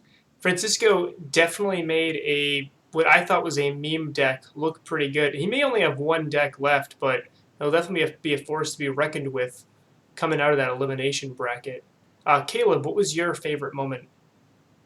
For myself, I would definitely have to echo Drake's sentiments. For me, kind of coming down memory lane of just watching Astral Drift blinking an Eternal Witness and buying back Tranquil Thicket. Just and it showing its power level of actually competing versus a lot of these value engines that we have now. Just kind of actually seeing that, because we always, think of just how powerful stuff is now, a lot of the really cool, intricate gameplay that comes with it. But, just literally a complete, almost a distilled version of 17-year-old, technology, just full on competing with Urion, just no problem at all. Making Urion's value look really kind of silly there, huh? Mm-hmm. Oh, yeah. My favorite moment was actually KO Diamonds, and this is gonna sound weird. We're friends, and we like to give each other a lot of crap on air whenever we can. But watching him pilot very, very well and still lose, it just kind of we started communicating because we were both played a lot of Abzan mid range, and I stopped playing Abzan mid range because I felt like no matter how well I played, I just wasn't winning enough. I wasn't winning to a degree where I felt like I should be because I was playing a weaker style deck. And KO Diamond's playing very, very well with the deck he's certainly mastered, and just not being able to keep up with the power level of other decks right now kind of reaffirmed in my heart. Because if he had just run away with that, I'd be like, ooh, I wish I was playing Abzan mid range right now. But it was nice. It was a nice little, nope, you're doing the right thing. Stick with decks that are good. Yeah, no. I agree. I mean, I eschew those strategies quite a bit from that. Although, as much as I'm talking trash now, I mean, I have a Lurrus Jund midrange deck in my lineup, still live in the tournaments. So I can only talk so much trash. I mean, the deck's impressive, and it put on a little bit of a show against you, St. Doom, just last night. There is a difference between a Jund Lurrus deck and an Abzan Lurrus deck. Jund Lurrus decks get Kroxa and Red and 6, and I believe you beat me with Kroxa and Red and 6, not with Lingering Souls and Path to Exile. Seal of Fire is really the card that single-handedly beat me. It's a big one. Yeah, it seals the deal. I love it. I love it. Gotta do it. Caleb on every night. Oh, no. This is a pun stream now. Welcome, chat. Now we gotta get Caleb and Francisco on. It'll be Pun Central. Oh, no. Yeah. Oh, no. So thank you, everyone, for tuning in. The Modern Streamers League, sponsored by Wizards of the Coast and by Cardholder. Definitely check us out next Tuesday. We will have, on the Twitter page, we'll let you guys know. Oh, is it called Twitter page, or am I just that old? Is it Twitter or Twitter page? Just check out my Twitter, is normally what people say. The Twitter? The Twitter? Okay, check out the Twitter.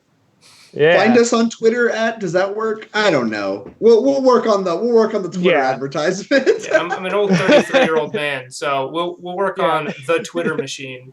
Definitely check it out. Website. I'll see if someone can help me on the computer. So work on the internet.